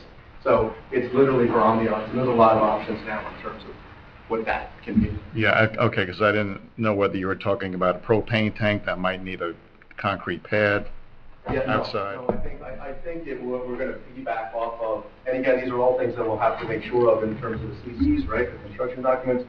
I'm assuming that there's enough gas to the pool equipment nearby, right, that them would just piggyback off of. The other thing that I think we just might want to make sure the board, it's more of a technical issue, but it's important to know, is so we have to make sure that as we kind of work around, I'm hearing things about, you know, a culvert being built and things like that. We want to make sure that obviously when we're getting into footings and foundations, that we are putting, like, we're making sure that we're if it's not virgin soil that we're digging down to, that we somehow address that, something that will handle the building.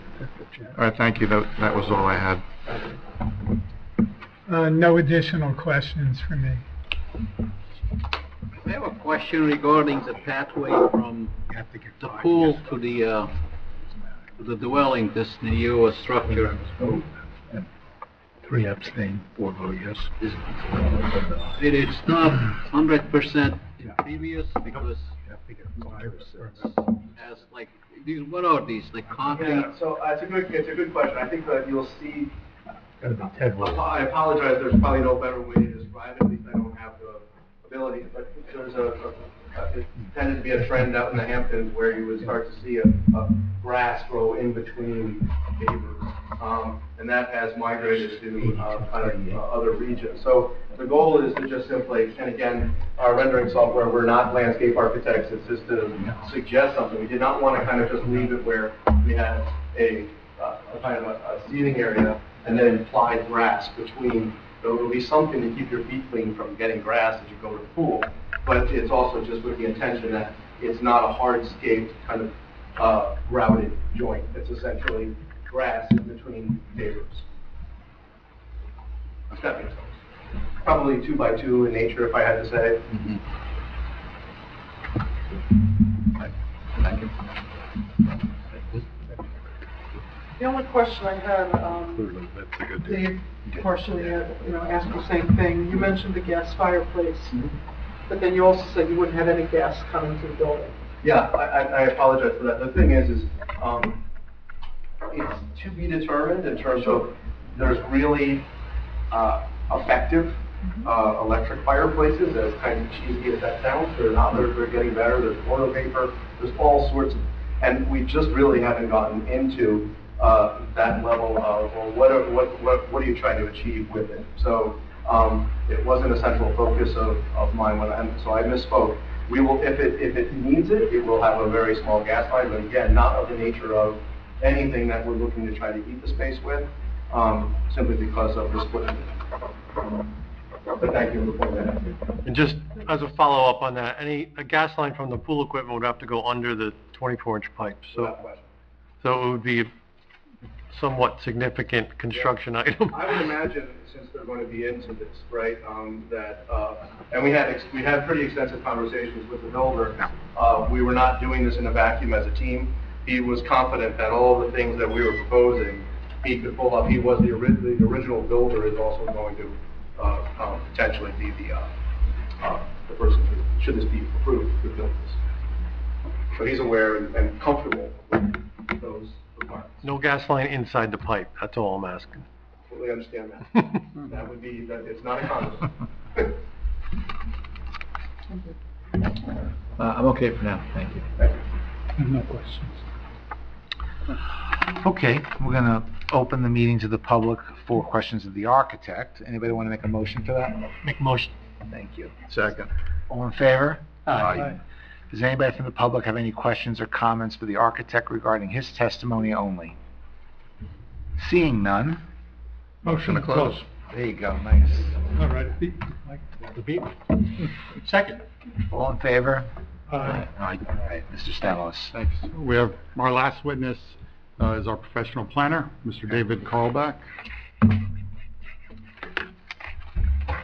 You swear or affirm that the testimony you'll give in this proceeding shall be true, so help you God? I do. And for the record, state your full name and spell your last name, please. David Carlbach, K-A-R-L-E-B-A-C-H. Mr. Chairman, Mr. Carlback's been here before, and other boards I represent, he's qualified as a planner. Very good, thank you.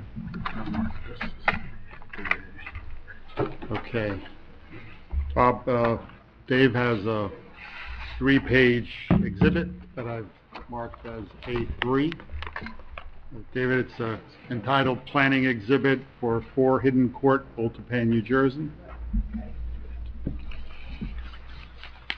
This is something we haven't seen yet. Correct, yeah. It's pretty Well, straightforward. we're going to to go have over. to digest it before. You give us a few minutes to take a look at it before you start your testimony. I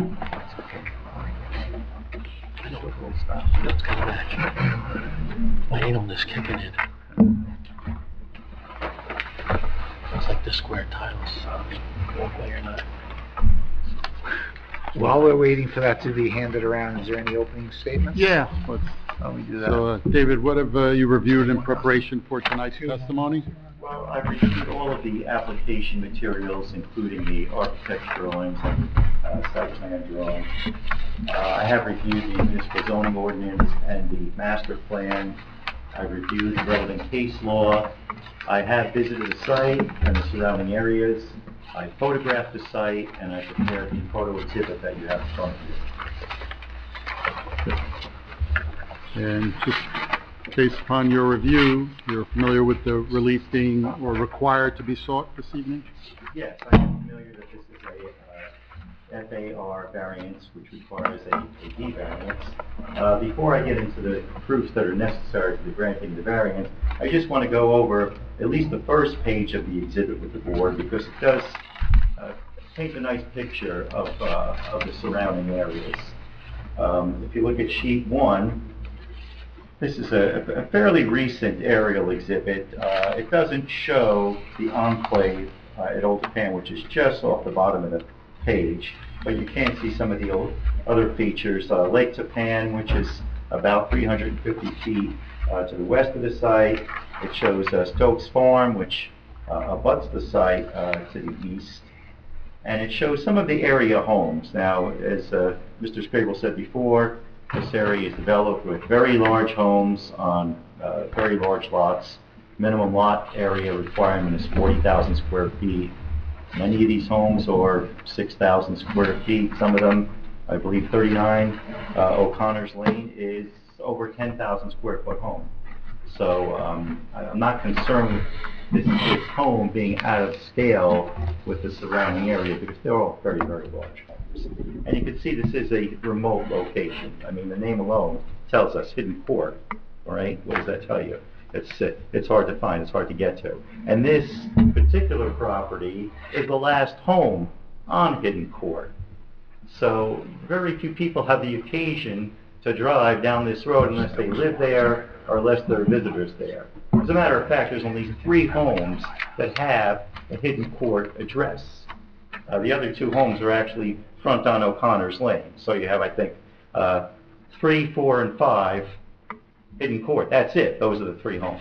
So I guess what I'm saying is very little activity on this roadway. There's no public traffic that goes through this area. And then you have the farm. We're really not concerned so much about the view of this site from the farm. You have Lakeview Drive to the southwest, and significant buffering. You know, the natural vegetation in the area, which I tried to depict in some of the other photographs. If you look at page 2 of the exhibit, without describing each and every photograph, you can see there is significant, mature, evergreen vegetation along the perimeter of this property, which will conceal the view of this cabana from all locations surrounding the site, including the Lakeview homes, including traffic on Hidden Court. Not that it needs to be screened, because quite frankly, this is an attractive building. It's not like we're trying to screen a parking lot or a dumpster. It's a very attractive building. In terms of zoning, the property is located in the RA 40cc zone. That does permit single-family homes on 40,000 square foot lots. This lot happens to be quite a bit larger. I think it's 1.37 times the minimum lot area requirement in the zone. And her testimony is the floor area ratio that's permitted is 0.14, and what's being proposed is 0.16. Now, in terms of the legal standard for the granting, or the proofs that are required for the granting of the D4 variance, as the board knows, but the public may not know, it's not the same as a D1 variance, a use variance. They're totally separate and distinct. For instance, as it pertains to the positive criteria, the courts have held that a D4 variance is more akin to a conditional use variance than a D1 variance. So the board's focus then is on whether the site will accommodate the problems associated with the proposed permitted use, but with a larger floor area than permitted by ordinance. Okay? So we don't have the standard positive criteria for a use variance. That positive criteria is tailored specifically for the FAR variance. So the Randolph case, which is really the case that provides boards with guidance on how to even decide these applications, exempts the applicant from Medici's enhanced standard of proof, and the applicant also does not need to demonstrate particular suitability. So it's a lessened burden of proof for a D4 variance. Now, with regard to the positive criteria, as I said, the subject property must accommodate the problems normally associated with a higher FAR. And I believe it does accommodate any of those problems because the footprint of the existing building is unchanged. Now, this site has been supporting an FAR of 0.14 for 10 years. And there's no reason for me to believe that it also can't support an FAR of 0.16. And I say that because there's no change to the principal dwelling. The change occurs at the rear of the property at a remote location, completely screened from public view. Now, I might have a different opinion if the mass of the principal structure changed and it was closer to the public roadway where it'd be visible. But that's just not the case here. And we're going to talk about the master plan a little bit later on because the master plan emphasizes exactly that point. That when we talk about FAR, we're trying to control the bulk of principal structures, okay? So they're not out of character with the surrounding areas. And that's clearly not the case here. This is something totally different. The fact that the principal building is there now is vastly different than an application for a new structure on an empty lot. Here we already have the benefit of knowing what an FAR of 0.14 looks like on this lot. There's no increase in demand for municipal services. The source service and water supply are adequate. The site has sufficient area for parking on the driveway and in the garage. This proposal will not result in increased congestion or overcrowding. There are no proposed encroachments onto the required setbacks. And as I said, the proposed FAR variance is offset by the remote location of this additional structure, distant from a public roadway and area homes. With regard to the negative criteria, the first prong of the negative criteria is that there shall be no substantial detriment to the public good. And although the cabana is part of the FAR calculation, the emphasis stressed in the master plan is to regulate oversized dwellings that may be incompatible with the neighborhood.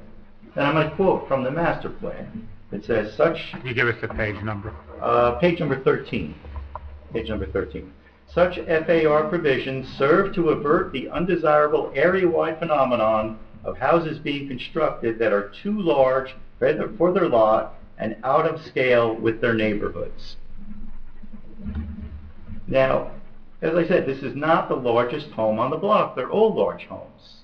The neighboring home to the north has 6,688 square feet. 39 O'Connor's Lane, which is 2 lots to the north, is a 10,000 square foot home. That also has a tennis court, a swimming pool, and a cabana. So I'm going to ask the board members to consider the magnitude of the development. 494 square feet of floor area, not occupied on a full-time basis, or not intended to be occupied on a full-time basis. Only during the summer months, and only during a temporary basis. That's the way it normally occurs. I know you heard testimony that yes, it could be used year-round, but that's not my experience. In terms of visibility, again, there's very limited, if any, visibility from areas outside of this site.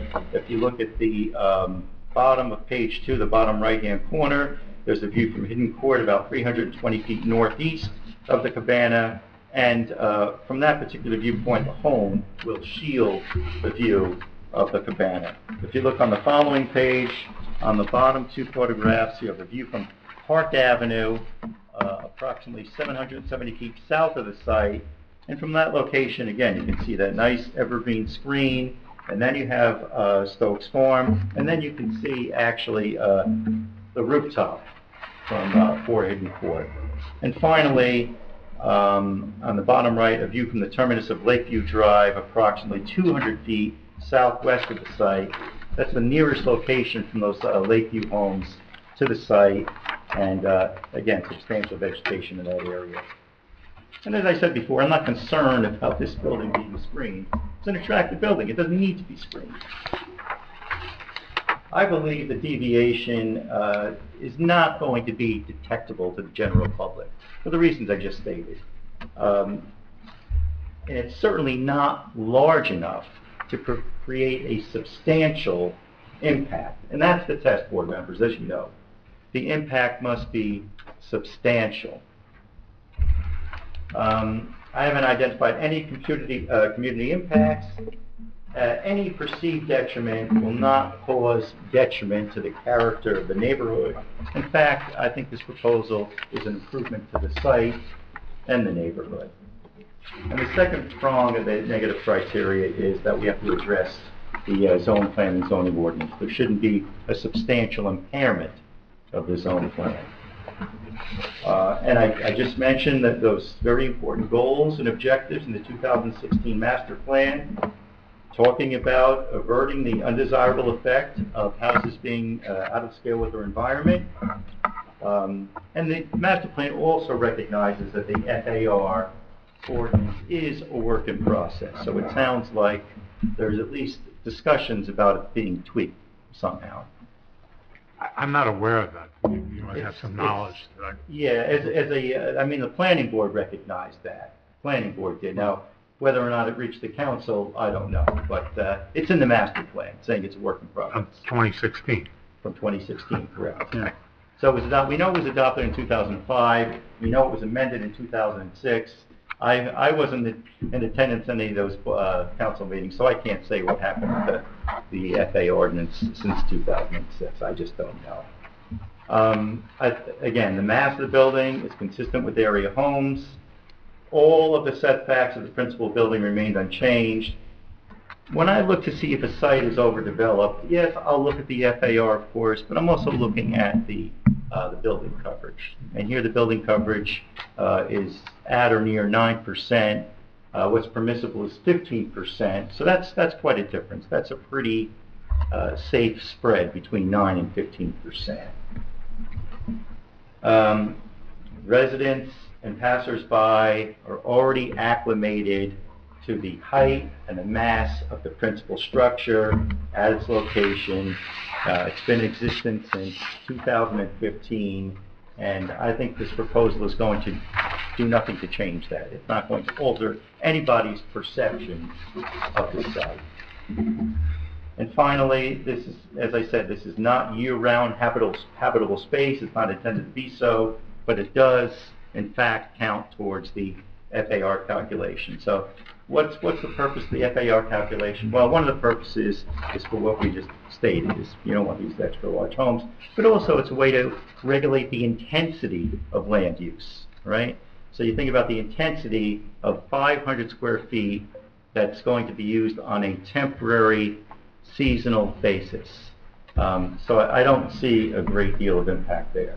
So I'm going to suggest to the board that I believe that this application does meet that standard for the granting of a D4 variance. I think it's a very attractive upgrade to the site, and the board should feel very comfortable in giving this a positive review. Thank Thank you. And just to kind of clarify, I know you have the picture on page 2, on the bottom, that this cabana is not visible from the roadway of Hidden Court, right? Yeah, I mean, you can never say it's invisible, you know, I wouldn't want to say that, but in my mind, I can't imagine a scenario where you're going to see any portion of this cabana from Hidden Court. And again, you identified the surrounding land uses and the coverage that comes from the existing vegetation and trees that are on our client's property. Yeah, significant vegetation all along the perimeter of the property, and if you look at the neighbors, again, you have Lake Tappan, you have that wooded area between Lake Tappan and the property. I think a portion of that actually is on the same tract as the Lakeview homes, Lakeview at Old Tappan, and then the active farm use. So, I mean, it is, in my mind, a rather remote location. Thank you. All right. We're going to have the board ask Tom. Just one quick one. David, can you confirm that on your sheet 2, the photo upper left, I think that's the best representation of, you're looking right at where the front of the cabana would be. Right, I think I'm standing probably right at the edge of the pool patio. Right. And I'm pointing right at the property corner. I'm looking right at the, I guess, southwestern property corner. Yes. That birch tree that's shown, it looks like it's about a 6-inch birch tree, and you can see the play set to the left. Yes. The birch tree is kind of midway through the cabana on the east side to be removed. It's kind of right along the building edge if you look at the site plan. So the cabana would kind of start at that birch tree and go to the right as you look at the photo, just for orientation. That's helpful. Anything else, Tom? That's all I have, thank you. Ed, we certainly look for your input on this. I think the planner's testimony is very important, Yes. particularly regarding this application because of the FAR issue, so I'm really curious on your thoughts. Yes, absolutely. I was just going to ask a few questions first, please, with regard to the direct testimony that you offered. You touched on the purposes of an FAR variance as far as the bulk and scale of the building, but it's also the intensity of the use. And I know you were comparing it to the neighborhood and the other size of homes in the neighborhood, but yet aren't those homes also on larger lots as well? Some of them are, some of them are not. Okay. Did you find that they didn't comply with the FAR? 39 was built before we had the FAR. Yeah, okay. I didn't want to go through that exercise because I didn't want to foul up the calculation. I know there's a lot of nuances. But I will say this, that it looks like number two, Hidden Court has a lot area of 0.97 acres. That's smaller than the subject property. Okay. Number 3, Hidden Court, 0.97 acres also. That's smaller. 31 O'Connor's, which is at the intersection of O'Connor's Lane and Hidden Court, that's 0.92 acres. So no, 4 of the 5 lots that I examined that are along Hidden Court are actually smaller lot areas. It would seem more the purpose of you bringing that up was really the relationship of this residence, its size and mass, to the neighborhood.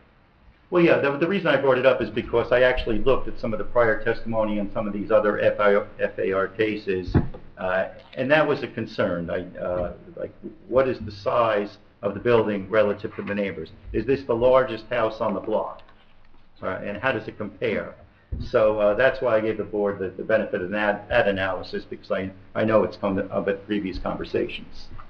When you talk about the relationship to the master plan and some of the statements in the master plan, you talk about a relationship to the principal structure, but yet also you were also identifying that this is only going to be used certain times of the year. But yet, isn't this part of the overall mass of the property regardless of when it's used? It's really the visual mass of structures on the property? I wouldn't say that exactly, because you can't look at these, in a vacuum. I mean, you have to understand, if you have an FAR of 0.15 and the building is perched up majestically, on a cliff, it's going to be pure much larger. If it's set back way, away from the street and has landscaping in front of it, you're not going to see it as 0.15. You're probably going to see it as something else. And that's why I made that distinction. It's not part of the principal dwelling. It's back in the rear of the property where the general public is not going to detect that additional 494 square feet. So certainly, it's part of the landscape, but at this remote location. Look, the point you were making, though, as far as the seasonal use of the facility, what was your reason for bringing that up? It's really, what I was seeing as maybe something that didn't go connected to your overall testimony was the fact that that was a seasonal use, per se. It still, though, contributes to the visual mass on the property. But in relationship to the property itself, I think you were talking about its location, its proximity to the building, or proximity to adjacent properties, things of that nature. I guess I had a concern with regard to your point as far as it's only seasonal. It's really still, from an FAR perspective, something that the board has to grapple with as far as the level of building on the property. Right. So I'm trying. Intensity. Right. The intensity of use. Right. I was making, I guess, a point about what's the purpose of FAR, and one purpose, of course, would be to have homes that are not excessively large. The other purpose is the FAR regulates intensity of use. So if you were to construct another bedroom, for instance, that was 500 square feet, that, I think, in my mind, would be a greater intensity of use because we occupied on a full-time basis. That's the distinction I was making. Thank you. Mr. Chairman, just to inform the board, I believe as the planner has provided testimony, I believe all the case law that he's identified is applicable in this situation. We do look at not the particular suitability of the property, we look at whether or not the property and the surroundings can actually be something to be considered when considering the mass and scale of the structure. So yeah, I think it was appropriate to bring up the discussion about the adjacent neighborhood as well as the size and mass of the existing home in its relationship to the street, the proximity or the location of where the actual accessory structure would be located is another important feature for the board to consider in their deliberations. In addition to that, the existing conditions, such as the existing buffered conditions on the side property lines, who is actually affected by this, what might be the mitigating factors in the overall site, which is regarding the location of the proposed mass and scale. Because this is an accessory structure, I think that's something the board can take a look at. If you still feel, though, that the overall amount is too much for the property, that's something that I think the board can consider. What I think is an important point that was brought up is, in fact, that the building coverage is not being exceeded. That's a thought, especially with runoff and overbuilding of properties. That's something to take a look at. Another point that I found was something of interest to the board is figure number 1, which shows the lot's relationship to the neighborhood. We can't be certain that Stokes Farm's always going to be there, and that use is going to potentially go somewhere someday, but they are conforming with the setback requirements. What I do find a interesting point is its relationship to Lake Tappan. That green space that's on that, I guess that would be the westerly side of the property. Yeah. That green space, I think, is buffer area for the lake itself. So hopefully that is something the board can take a look at as well in relationship to the mass and scale of the building. One of the things that I was talking about with the architect is the needed square footage of this building. Is it, in fact, at a size that makes sense for the property, at a size that's needed for the use that's being proposed? I think that's something the board can look at as well. It's really a test of the negative criteria in this instance and its impact to that intent purpose of the ordinance. We did talk about the purpose of a FAR requirement, which is really the overall level of construction on a property from a bulk as well as an intensity of use, as what was pointed out. And is that too much for this property and its environs to support? That's something that the board should consider. So with that, I would open it up for any questions the board may have of me. No, it was very helpful. I appreciated that. I don't know if we can run through, and if anybody has questions for you, they'll double back. Hey, Mr. Chairman, I don't think we marked Ed's report, yeah, let's mark that. I think that's Sean's report, right? B2? Yeah, B2. Yeah, Tom's B1, so this would be B2.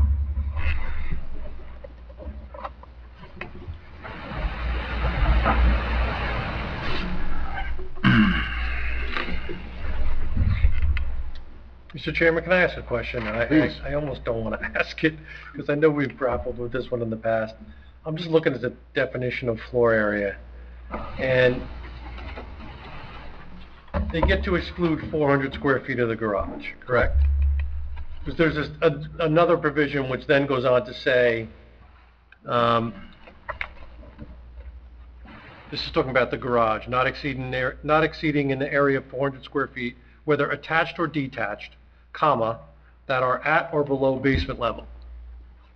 The way you read that is you only get the exclusion if it's at or below basement level.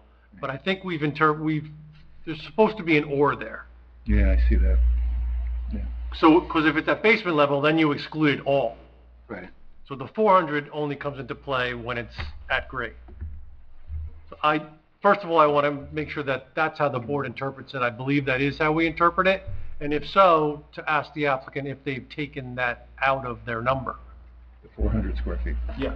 I guess that's an architect question, or is that an engineer question? I think Actually, remember we had this discussion on It comes up every year and a half Wiggers or so. application and the SUR application. Yeah. Which we both had a FAR component. Mark? Yes, I do not believe we took that deduction for the Yeah. FAR. Yeah. So the garage was So, and if you recall it, we were both on, I think on both of those applications, I think the end result was we did net out the 400 square feet, and that was confirmed with Mr. Rush, that the intent is to always net out the 400 square feet for garage space. I don't believe we did that in this Okay. calculation. So So that may be the difference too from the original. If you do that, do you know what the number would be? Take that 400 square feet, Yeah. It'd still be over, but not Yeah. as much. Yeah, it doesn't get us below the line, but it,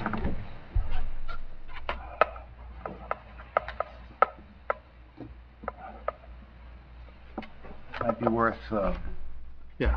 whether or not it just gets approved and I'll just resubmit the calculation, because we'll need that anyway for the record. Yeah. Well, I think, yeah, you're gonna Just to try and confirm. calculate it, absolutely. That's close to. The existing residence was 540 square feet. Is that what I said? Something like that. That's what we did. And yeah, it's got erosion, but it's not living space. Still small. While he's doing that, we can Yeah. continue to go through Yes, questions yes, for the planner. Tom? I have no questions.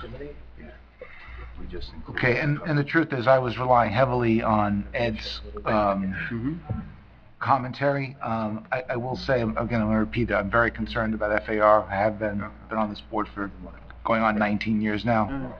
And so this is certainly something that's important to many members of the board.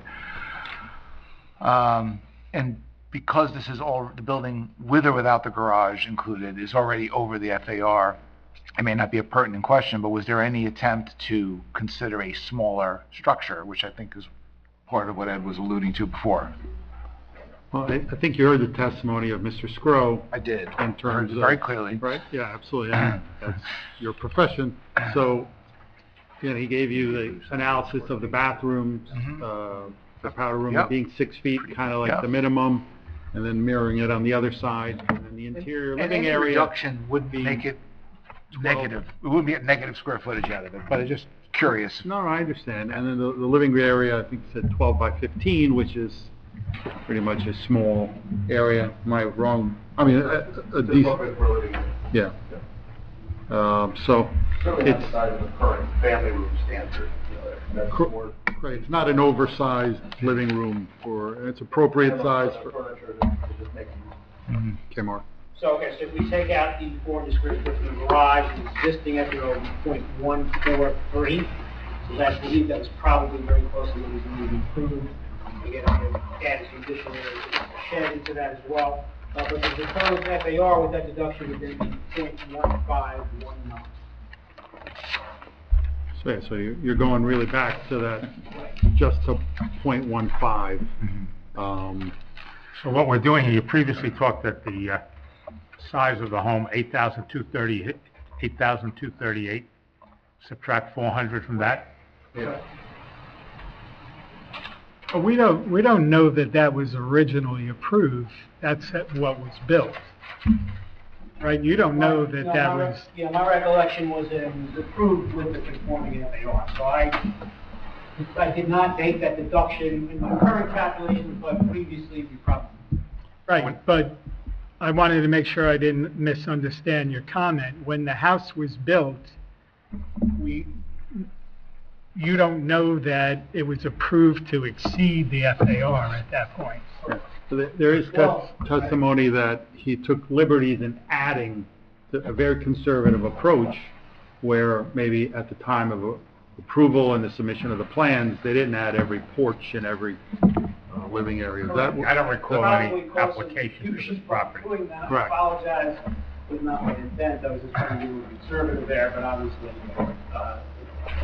So subtracting the 400 square feet from the 8238, I didn't do the math, it's a .1519? 7838 becomes 0.15.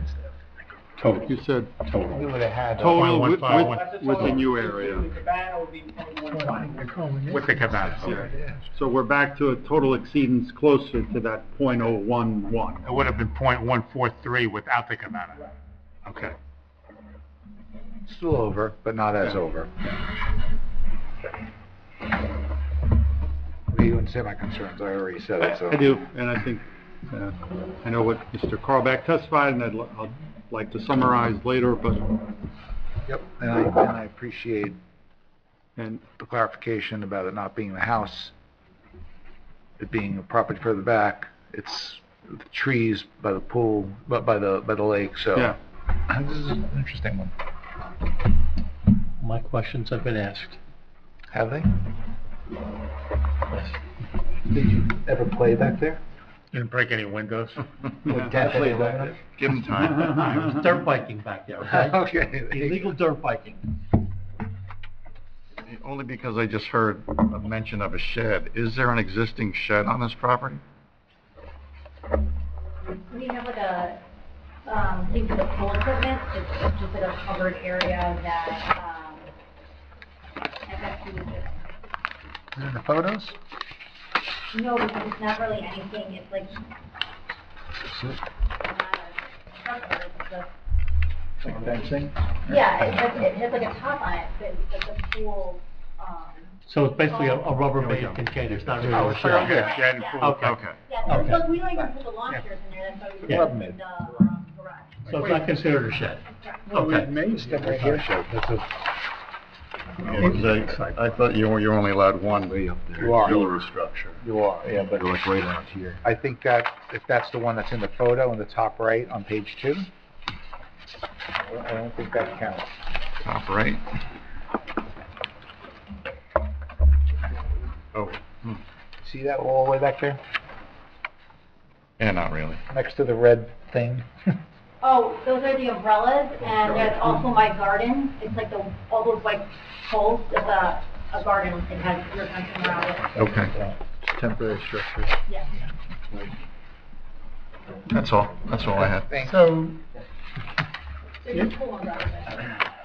is what you just told us, is it a pitched roof, plastic, or, with doors on it? It's like you said, Rubbermaid, plastic. But does it have doors that open? Yes. How high is it? I mean, I don't know, I bought it at BJ's. It's like a garbage can. 6 feet? 6 feet? I think we should just, because this is a curious question, we should just confirm if this is it. Dean, if you want to take a look at this. This one that you're looking at? To the left of that. I'll show you. Because if it isn't, it looks like it's a little Rubbermaid. It's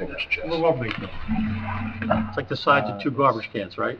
So Yeah, that if- right there. If you look at the Oh, orange that's it. floaty on top of the pool. It's like the size of two garbage cans, right? Yeah. Is that it? That's Yeah. it, yeah. Non-fixed temporary. Yeah, that's all. It's a non-fixed temporary storage unit. I think that's Yeah. the things that we're talking about. So it's actually. Let's not worry about that. It's actually that thing. It's just like a storage. So it's not a roof. it's- Okay. Okay.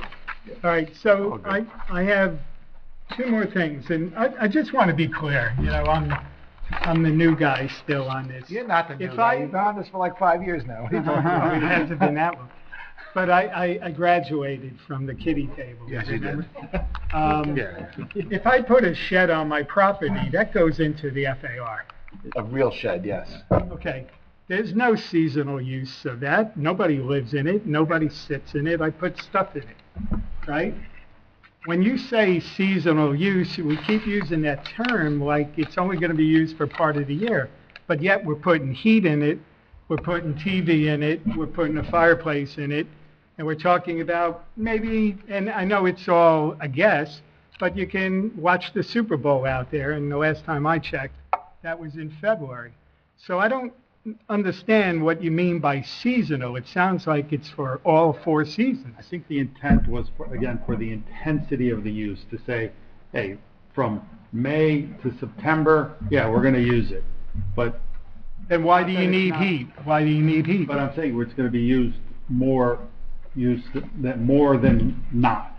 And the Okay. other time of year, you keep it, again, as Michael said, kind of keep it for temperature control, and it's not, no one's gonna live there. Listen, they don't build that kind of house to have someone living out in their cabana. No, I'm not, Let's be I'm honest not, here. that wasn't the implication, but we're indicating it's a partial use, but the partial use is gonna be potentially all 4 seasons. And as kids grow, they wanna be away from their parents, so they're gonna be out there probably more I think than I'd the rather live parents. I'd rather live in the house, but, yeah. Again, I think it's, I get it, I understand that he's used it, but I don't think that's meant to be not what we're hanging the hat on. It was more of, hey, it's not a full-time, and again, even, if we're gonna, play a poker game, but nobody quote that, and, or like, again, watch the Super Bowl, it's not gonna be out there every night. That's I think the intent of that statement, I don't want it to be misguided in that. I'm not watching it this year. Okay, that's it. No, but I understand the concern. I can imagine why. But just to clarify, piggyback on Bob, the fireplace is gonna be ornamental, like the Yule log at Christmas on the TV, doesn't mean nothing. So that's all you're gonna use the fireplace for, is something. Ambiance. Yeah. Thank you. I was gonna go romantic, but this sounds. Good No more questions. I don't have any questions. Mike. Straightforward.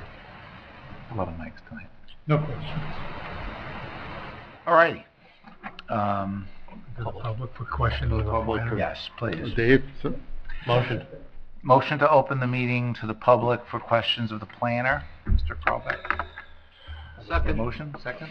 All in favor? Aye. Okay. Anybody from the public have any questions for the planner, Mr. Carlbeck? Seeing none? Motion to close. Second. All in favor? Aye. All right, no other professionals? No other. Do you want to have any closing statements? Yeah. Also need to hear from the public. Oh, yeah. We need to open it up to, we need to do that. But before we do that, let's just clarify, because I heard 2 different things before and I was confused. Is it a D1 or a D4? It's a D4. It's a It's a D4. D4 FAR and a C variance for the size. Actually, again, if I can come back to that, Dave, because I don't. You dispute that there's not a C No, variance? well, personally, I'm looking at, if you're gonna, 255, 54E, right? It's a weird one. Says an accessory building to be used as a garage shall not exceed 14 feet in height and shall not be greater than 400 square feet in area. Any other accessory building shall not exceed 14 feet in height and shall not exceed 500 enclosed square feet, 750 roofed square feet, and 25 feet in length parallel to the side lot. I'm sorry, where are you reading from? 255-54. 254E. I could say with confidence, since I know very well the person who wrote that was the intention of it. That what? What you just described. Yeah. So we are 494 of enclosed square feet and 747 roofed square feet. Okay. And if that's the case, that means it's not a C, right? Yeah. That's, Okay, I mean, we're right there, but yeah. No, I know, and obviously, it was intentionally meant to be short of that. So, as a D4 variance, only 7 people can vote on this, and they need 5 affirmative, so this is a challenging one, so I don't know, again, we're gonna open it. You know who the 7 are? We're gonna open it up to the public for questions, but just something to consider based on the questions you heard tonight, if there's anything you may want to come back to that might change. Or regarding comments, right? What's that? Or comments? Yeah. So, in the meantime, let's open it up to the public one more time for any comments regarding the application. You can ask anything you want, including of the homeowner. Motion? Motion. Second. All in favor? Aye. Anybody from the public have any comments regarding the application? Seeing none? Close. Second? Second. All in favor? Thank you. Chairman, just in terms of the protocol for voting, I mean, you'll have deliberations. The board has 9 regular members, but because there's a D4 variance, 2 members, the Class 1 and the Class 3 members, are ineligible to participate. And Councilman Boyce is the Class 3 member. He's already sitting in the audience. The Class 1 member, the mayor's designee, is absent. Okay. So 7 regular members would have the first opportunity to vote. Okay, if any of those regular members are absent, then the first alternate, the second alternate. Okay. Tom has a Just question. one quick one. Did you just determine that you don't need the C variance? That's what I think I That's what heard. his argument is, I think it's. But it also, what about the 25 feet in length? 255-54? E1, yeah. It's over 25 feet in length. I need a cash. This is why we keep you around, Tom. That's a different story.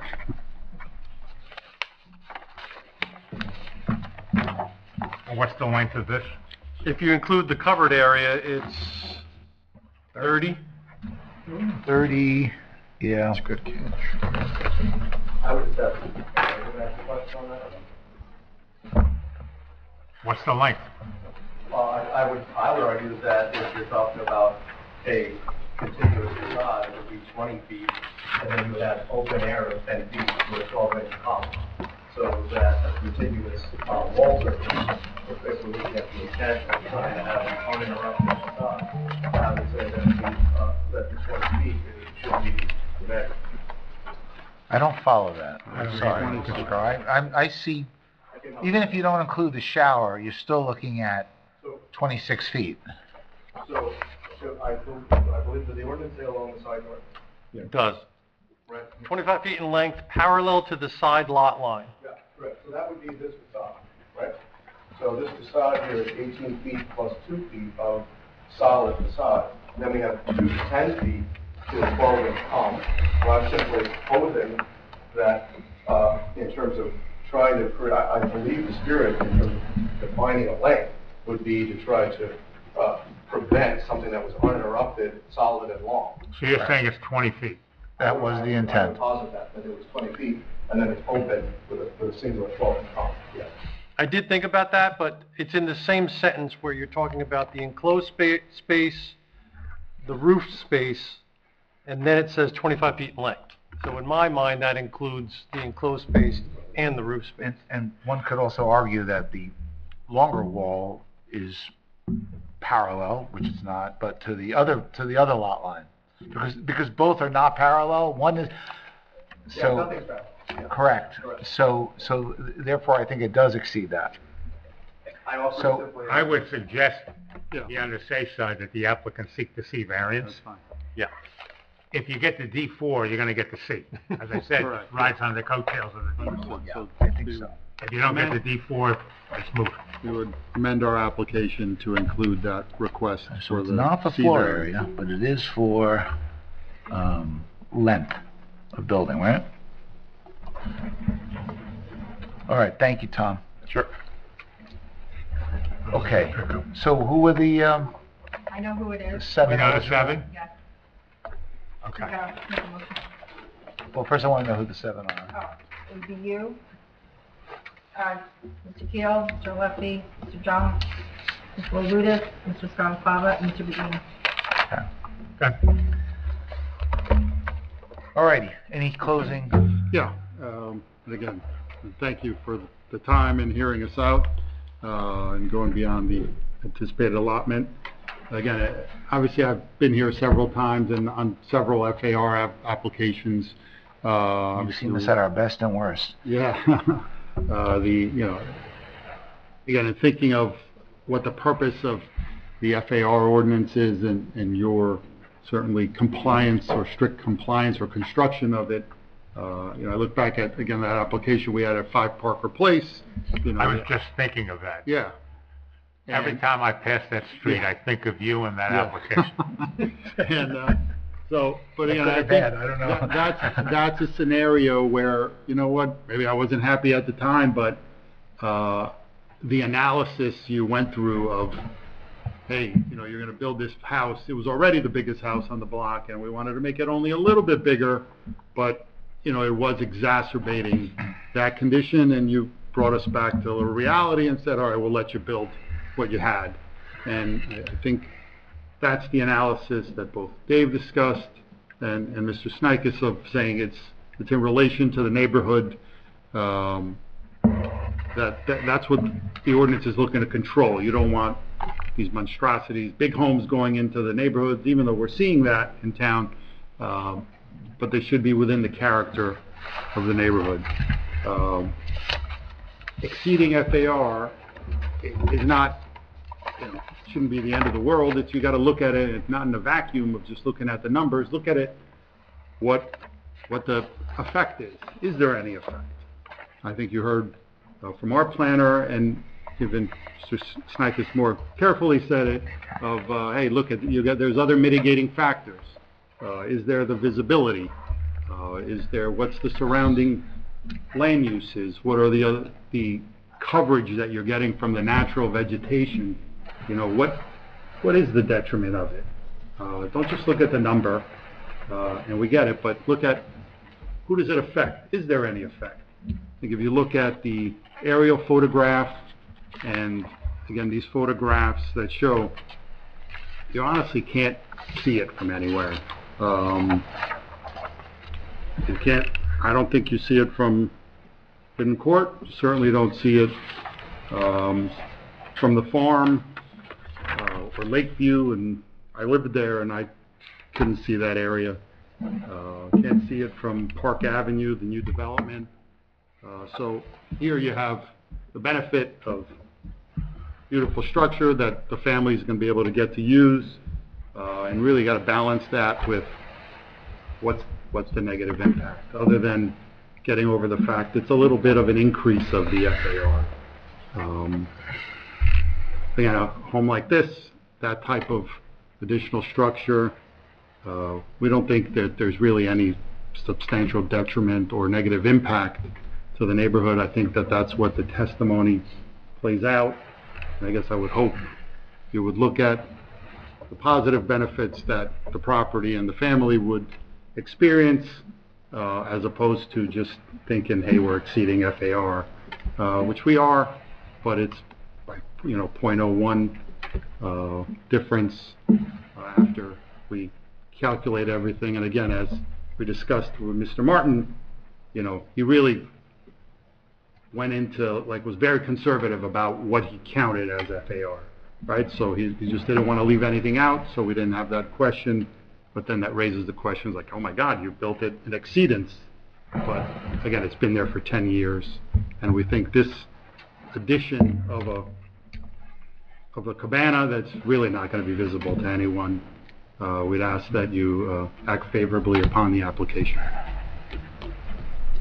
All righty, thank you. Does anybody want to make a motion? And keep in mind, we did write down a few conditions if somebody does vote in favor. Motion to consider the application.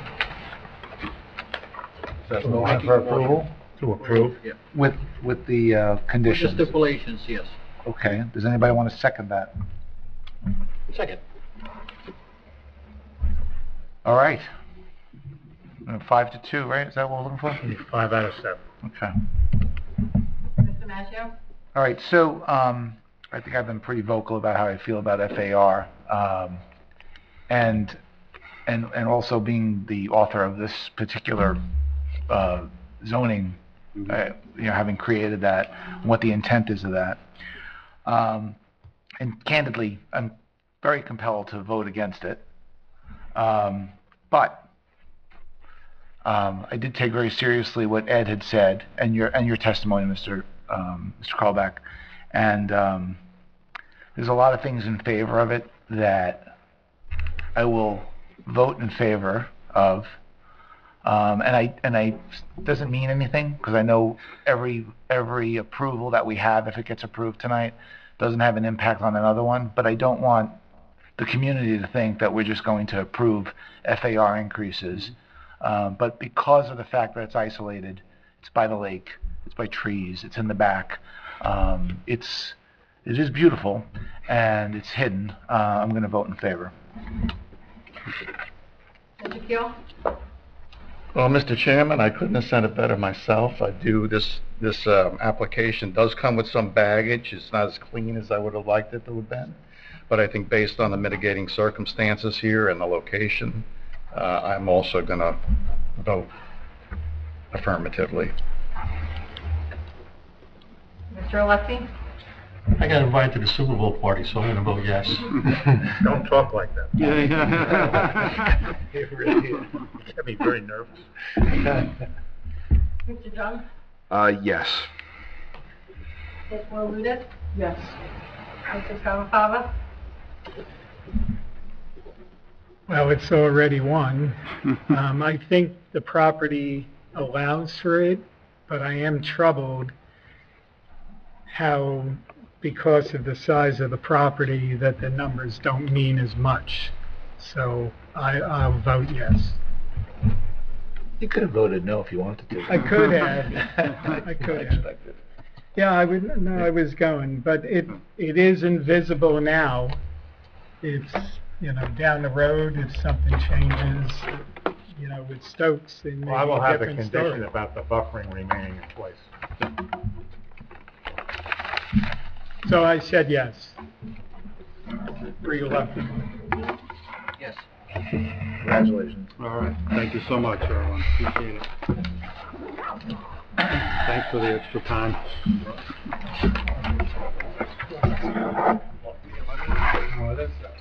It's gonna be his high school hangout. You said it basically, because the property can't accommodate. It really is. If this was in some other. I mean, it O'Connor's was out of. almost all the time after the fact, or if it was located towards the front of the property. Sounds good when you're right. I will say that the architects, Until you test the feeling when you challenge. 2 to 1. Going Monday for evaluation. see, I can actually be convinced. So, there's hope for me yet. And you even wrote it. I wrote it, yeah. What are we going for, 10 o'clock? Well, what do we normally do? How many witnesses? How many witnesses? Owner and the buyer. We usually don't go past, 10:30? Yeah, we're gonna try to stick to that, if that's okay. I mean, you're the fourth applicant, and you were added to us at the very last moment. So, I hope you can appreciate. Does anybody want to do that? Yeah, I've seen you nod. How long you gonna be? Nikki says yes. My way, it'll be 10 minutes and 10 minutes. That's good. That's good. But We're we good. can do Let's go. 5. We'll do a 5. Started. So she's good. My name is Charles Rivoli. I'm an attorney with the law firm of Vita Padovano on behalf of the applicant, Ms. Nalis, which is at 380 Old Tapian Road. This is a D1 variance to put in a bridal salon, which is called Pin It Up, Post It and Pin It Up. Your ordinance does not permit beauty parlors as a home occupation. This is not really a beauty parlor. The witness will testify. It's a bridal salon. It's only open a few days a week. and it's limited in the number of appointments. So it's not like a beauty parlor, but the zoning official indicated that, you know, it was a beauty parlor and they're not permitted as a home. Just on that issue, you're not appealing that decision, you're No. seeking a D1. Correct. We're just going to straight D1. It's not, I think once you get the testimony, that's the most simple and straightforward way to go ahead. And we don't have to say, is the decision right, is the decision wrong? Just, here we are. You're going to hear the facts of the case. I think we'll see quite clearly that it's appropriate as a home occupation. Right? The other good news is you can all put down your calculators. We're not going to talk any math, any measurements, or anything like this because it's only a use variance. We're not making a site plan at this time. The ideas of the applicant are still evolving with regard to landscaping and things like that. So really, today is just a use variance application. We submitted with our application architectural plans. I would say that you view them as concept plans. So, you know, again, the existing structure is a garage, kind of a T, it's open-sided, it's rather old, and the plan is that ultimately this garage will be enclosed, facilities will be added to it, it'll be upgraded, it'll be rehabilitated. So one of the tests with regard to the D variance is have you rehabilitated the property, have you done it more permanent? So it's a positive factor with regard to the NCUL. Clearly, if at any point in time we have to come back with regard to a site plan, we'll certainly be willing to do so. You're going to hear from the applicant herself about what her business is, and then you're going to hear from our professional planner, Catherine Gregory. And with that, I will just call our first witness. Are we marking anything first? Nothing No, more. except As long as the application is considered part of the record. Yeah, that doesn't need to be marked. That I don't need to mark it at the moment. Okay. So, Ms. Bayless, come on up. You raise your right hand, please. And I'm going to swear our planner and engineer again. You swear or affirm that the testimony you'll give this proceeding shall be true, so help you God? I do. Let the record reflect that the planner and engineer have been sworn in. Could we have your full name, please? Sure. Cynthia Naylor. Cynthia Naylor. Okay. Ms. Bayless, give us a little bit of your background, please. Sure. I've had my businesses, Painted Up and Pout and Lulu Salon, which is currently located in Harrington Park for the last 15 years. When I moved to Old Tappan and found this location and saw that it was previously being used by a tree service company, I thought, what better way than to not have to be at the current location I had and to bring everything onto my home property. Let me pause you for a second. Sure. What you said, a tree service company. Tell the board the prior use. Sure. So previous to me, the property was used for 2 different tree service companies as well as a landscaping company. We would only be looking to hair and makeup, so very quiet. And everything is hidden. So if anybody's not familiar with the property or you haven't viewed the survey yet, the house is located at the front of the property. You go all the way down the driveway, and located at the back of the property is a garage with an attached carport. All that we are looking to do is enclose that existing carport. We are not going up, we are not going out, we are using the existing footprint. All parking for clients can be on the property itself. We will not need any street parking to be utilized. And that's due to the way that our appointment structure is set up. Most of our appointments are on the longer side, so 2 to 4 hours per appointment. We only have 2 people working there, so at any given time, there's really only going to be 2 employees and 2 clients. We operate 4 days a week. We are closed Sunday, Monday, and Tuesday. We don't have any evening hours unless an appointment runs over a little bit, say 6 o'clock, 6:30 p.m., but everything would be done by that time. In terms of the bridal portion of the business, over 90% of our weddings that we do, and we roughly do about 200 a year, are done on the premise of wherever we're going. So call it a hotel room, the venue that we're traveling to, or somebody's house. I'm just looking to create a space where some of these venues don't actually have accessible bridal suites, and or if they do, they don't allow you access to them until 10 or 11 o'clock in the morning. By that time, you need to be halfway through with hair and makeup so that you're ready for your photos, for your photographer.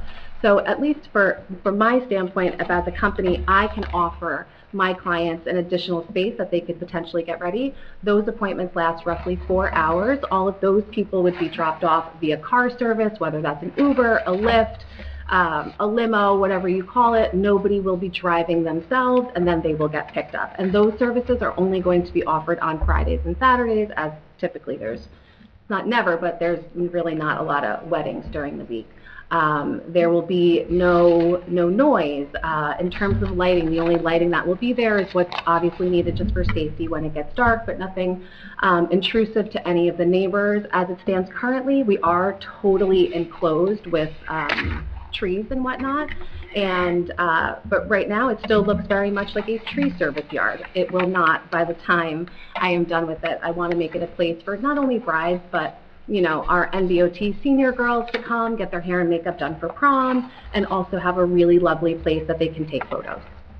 Okay, so let me just, because you said a lot there, and I want to just break it down a little bit. Sure. So again, although you're not a beauty parlor, and the vision of a beauty parlor is, again, that there's a whole bunch of folks there waiting their turn. Sure. I want you to indicate clearly to the board the distinction between a beauty parlor and what you're going to have. You're going to have only one woman or two women, and it's going to take about 4 hours to do their hair and makeup. Sure. It's like the mother of the bride and the bride. There might be a couple, it might be 4 girls or whatever, but our whole time frame for those appointments takes about 4 hours. It's not just about hair and makeup, it's about actually giving them an experience. So, I don't know, it's maybe been a while since anybody's been on a wedding day, but a lot of times people have, you know, food. So if they want to bring their food to be able to heat up so that they can eat while we're doing their hair and makeup, we're just creating this atmosphere, a really relaxed morning, and those appointments are on the longer side. So even if somebody was to come in and get their hair colored, you're on average looking at 2 to 3 hours. We are by appointment only. I would say the major difference to a quote-unquote normal hair salon is that they're on a storefront and they're kind of relying on walk-in business. I am lucky enough that I've been in business for 15 years and I don't need a sign, I don't need anything like that. We are booked out and it is strictly word of mouth and the existing clientele that we've had for the last 15 years. Okay, I just want to make that point too. This is not, you're not a neophyte. This isn't the first time. You've been in business for 15 years. Correct. So when you say things about an appointment will last 4 hours, that is based on your 15 years of experience. Yeah. Okay. And when you speak about the number of people that will come to the site, being again the bride and the mother, bride, or whatever, you speak from experience on that point. Okay, very good. Thank you. No further questions for this witness. Okay, why don't we start down at that end, as we usually do? Sure. I have no issue with the use. Really don't have an opinion on whether it should have been determined as an approved use or not. But my biggest concern is we're not really doing a site plan approval at this point. But there are certain improvements that probably need to be made. For example, like security lighting you mentioned. Mm-hmm. And that just, it's a slippery slope. Like, when does it become a site plan application? My fear is, and what I envision is, you start making improvements and they might be wonderful improvements for the property, but a neighbor could take the position that all these things are changing over there. There was never an application made. How was I never got notice of it? How did this happen? So that's my concern. Do you want me to answer that? Yeah. I hope somebody can. Yeah. Somebody needs to. Okay. So we are currently completely enclosed. Like, you can't even see into the property from any neighbor that we have right now. So I drove up there today. That was me, by the way, driving through your yard. Oh, I don't know. I didn't even know. I didn't even see you. So everything is closed in. Nobody can see us.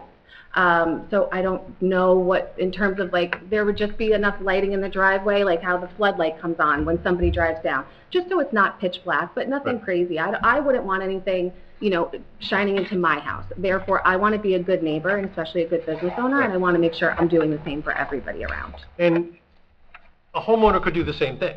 A homeowner could decide they need more security lighting and just put it up. The problem is now we have a commercial use. Some of those same things are going to happen without any site plan approval. Can I also just say, it's not necessarily, I wouldn't call it security lighting. It would just be enough lighting so people can just see what they're doing. And there already is existing lighting back there, but like the driveway is not lit up with more than just a floodlight. So maybe we have to put one more floodlight just where it doesn't, you know, reach right now. But I'm not looking to go over and above of even what's existing right now that we have. And again, they might be wonderful improvements. My concern is really the catch-22 about when does it become a site plan application. Sure. Well, let me make a suggestion with regard to that. Again, I mean, she's entitled to basically have what any homeowner would have without lights or whatever. needs. If it comes to paving or things like that, I think we can stipulate that, we will come back with site plan if there's gonna be changing pervious to impervious, or there's anything that's outside of anything that would be normally viewed as being residential. I mean, we just don't see that happening, it's not the intent here. But if there was gonna be something that would fundamentally change, I have no problem with representation in the in the resolution thing, and I'll think paving might be the first thing. If we're doing drainage or paving or anything like that, that's the thing that would typically generate a Paving, site plan. parking, handicap accessibility, drainage, lighting, I mean, you can...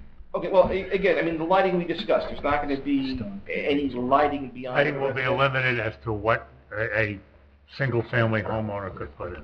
So, but I want to focus back on something Tom said before. But is it now a commercial property? Will it become a commercial property? If it becomes a commercial property, is it subject to different regulations? I don't know the answer to that. Well, here's what I'm going to propose on that. You allow home occupations. We're here because we are a home occupation, but your home occupation excludes beauty parlors, and it seemed more straightforward to come in and say, hey, we're not really a beauty parlor, we're a bridal salon, we're going to tell you what we're doing, but we really do fit in with the definition of a home occupation. The one other way we don't fit in with the definition of a home occupation is I think we're limited to one employee, and there was testimony that there was 2 employees. But if we were a home occupation, we could do all this as a matter of right, right? I mean, you have home occupations in your community, and you're not viewing them as a business with regard to their lighting or their site plan or anything else, because it is a home, but it happens to have an office attached to it and they do what they're doing. I think what I'm proposing is probably technically more than we need to do, but I'm willing to say, listen, I know at some point in time, the lot's gonna be improved. And if we do any such thing as paving, drainage, striping, or anything like that, we'll come back in and do a site plan. That's it. And although this is a use variance only, I would have that, I would certainly agree to that type of condition in your resolution. What is the closest home occupation that we do allow, in your opinion? Your home occupation,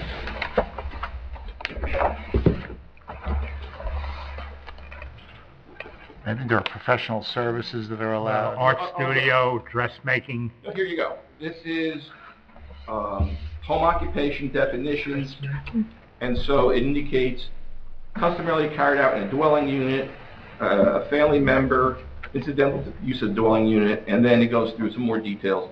They talk about an art studio or dressmaking. Right. Professional office, teaching musical instruction. Here we go. Professional office or studio of a physician, surgeon, dentist, doctor, lawyer, architect, artist, realtor, insurance agent, notary public, musician, engineer, accountant, or contractor. So we are certainly less intense than a physician, a dentist, a doctor, a lawyer, a realtor. I mean, the volume of people that would come to a home. You're saying a dentist falls into that? Sorry? A dentist falls into that? A dentist, yeah, you had a dental practice in your house. Okay. So again, and I skipped some just to make it short, but physician, surgeon, I don't know if you want to do surgeon.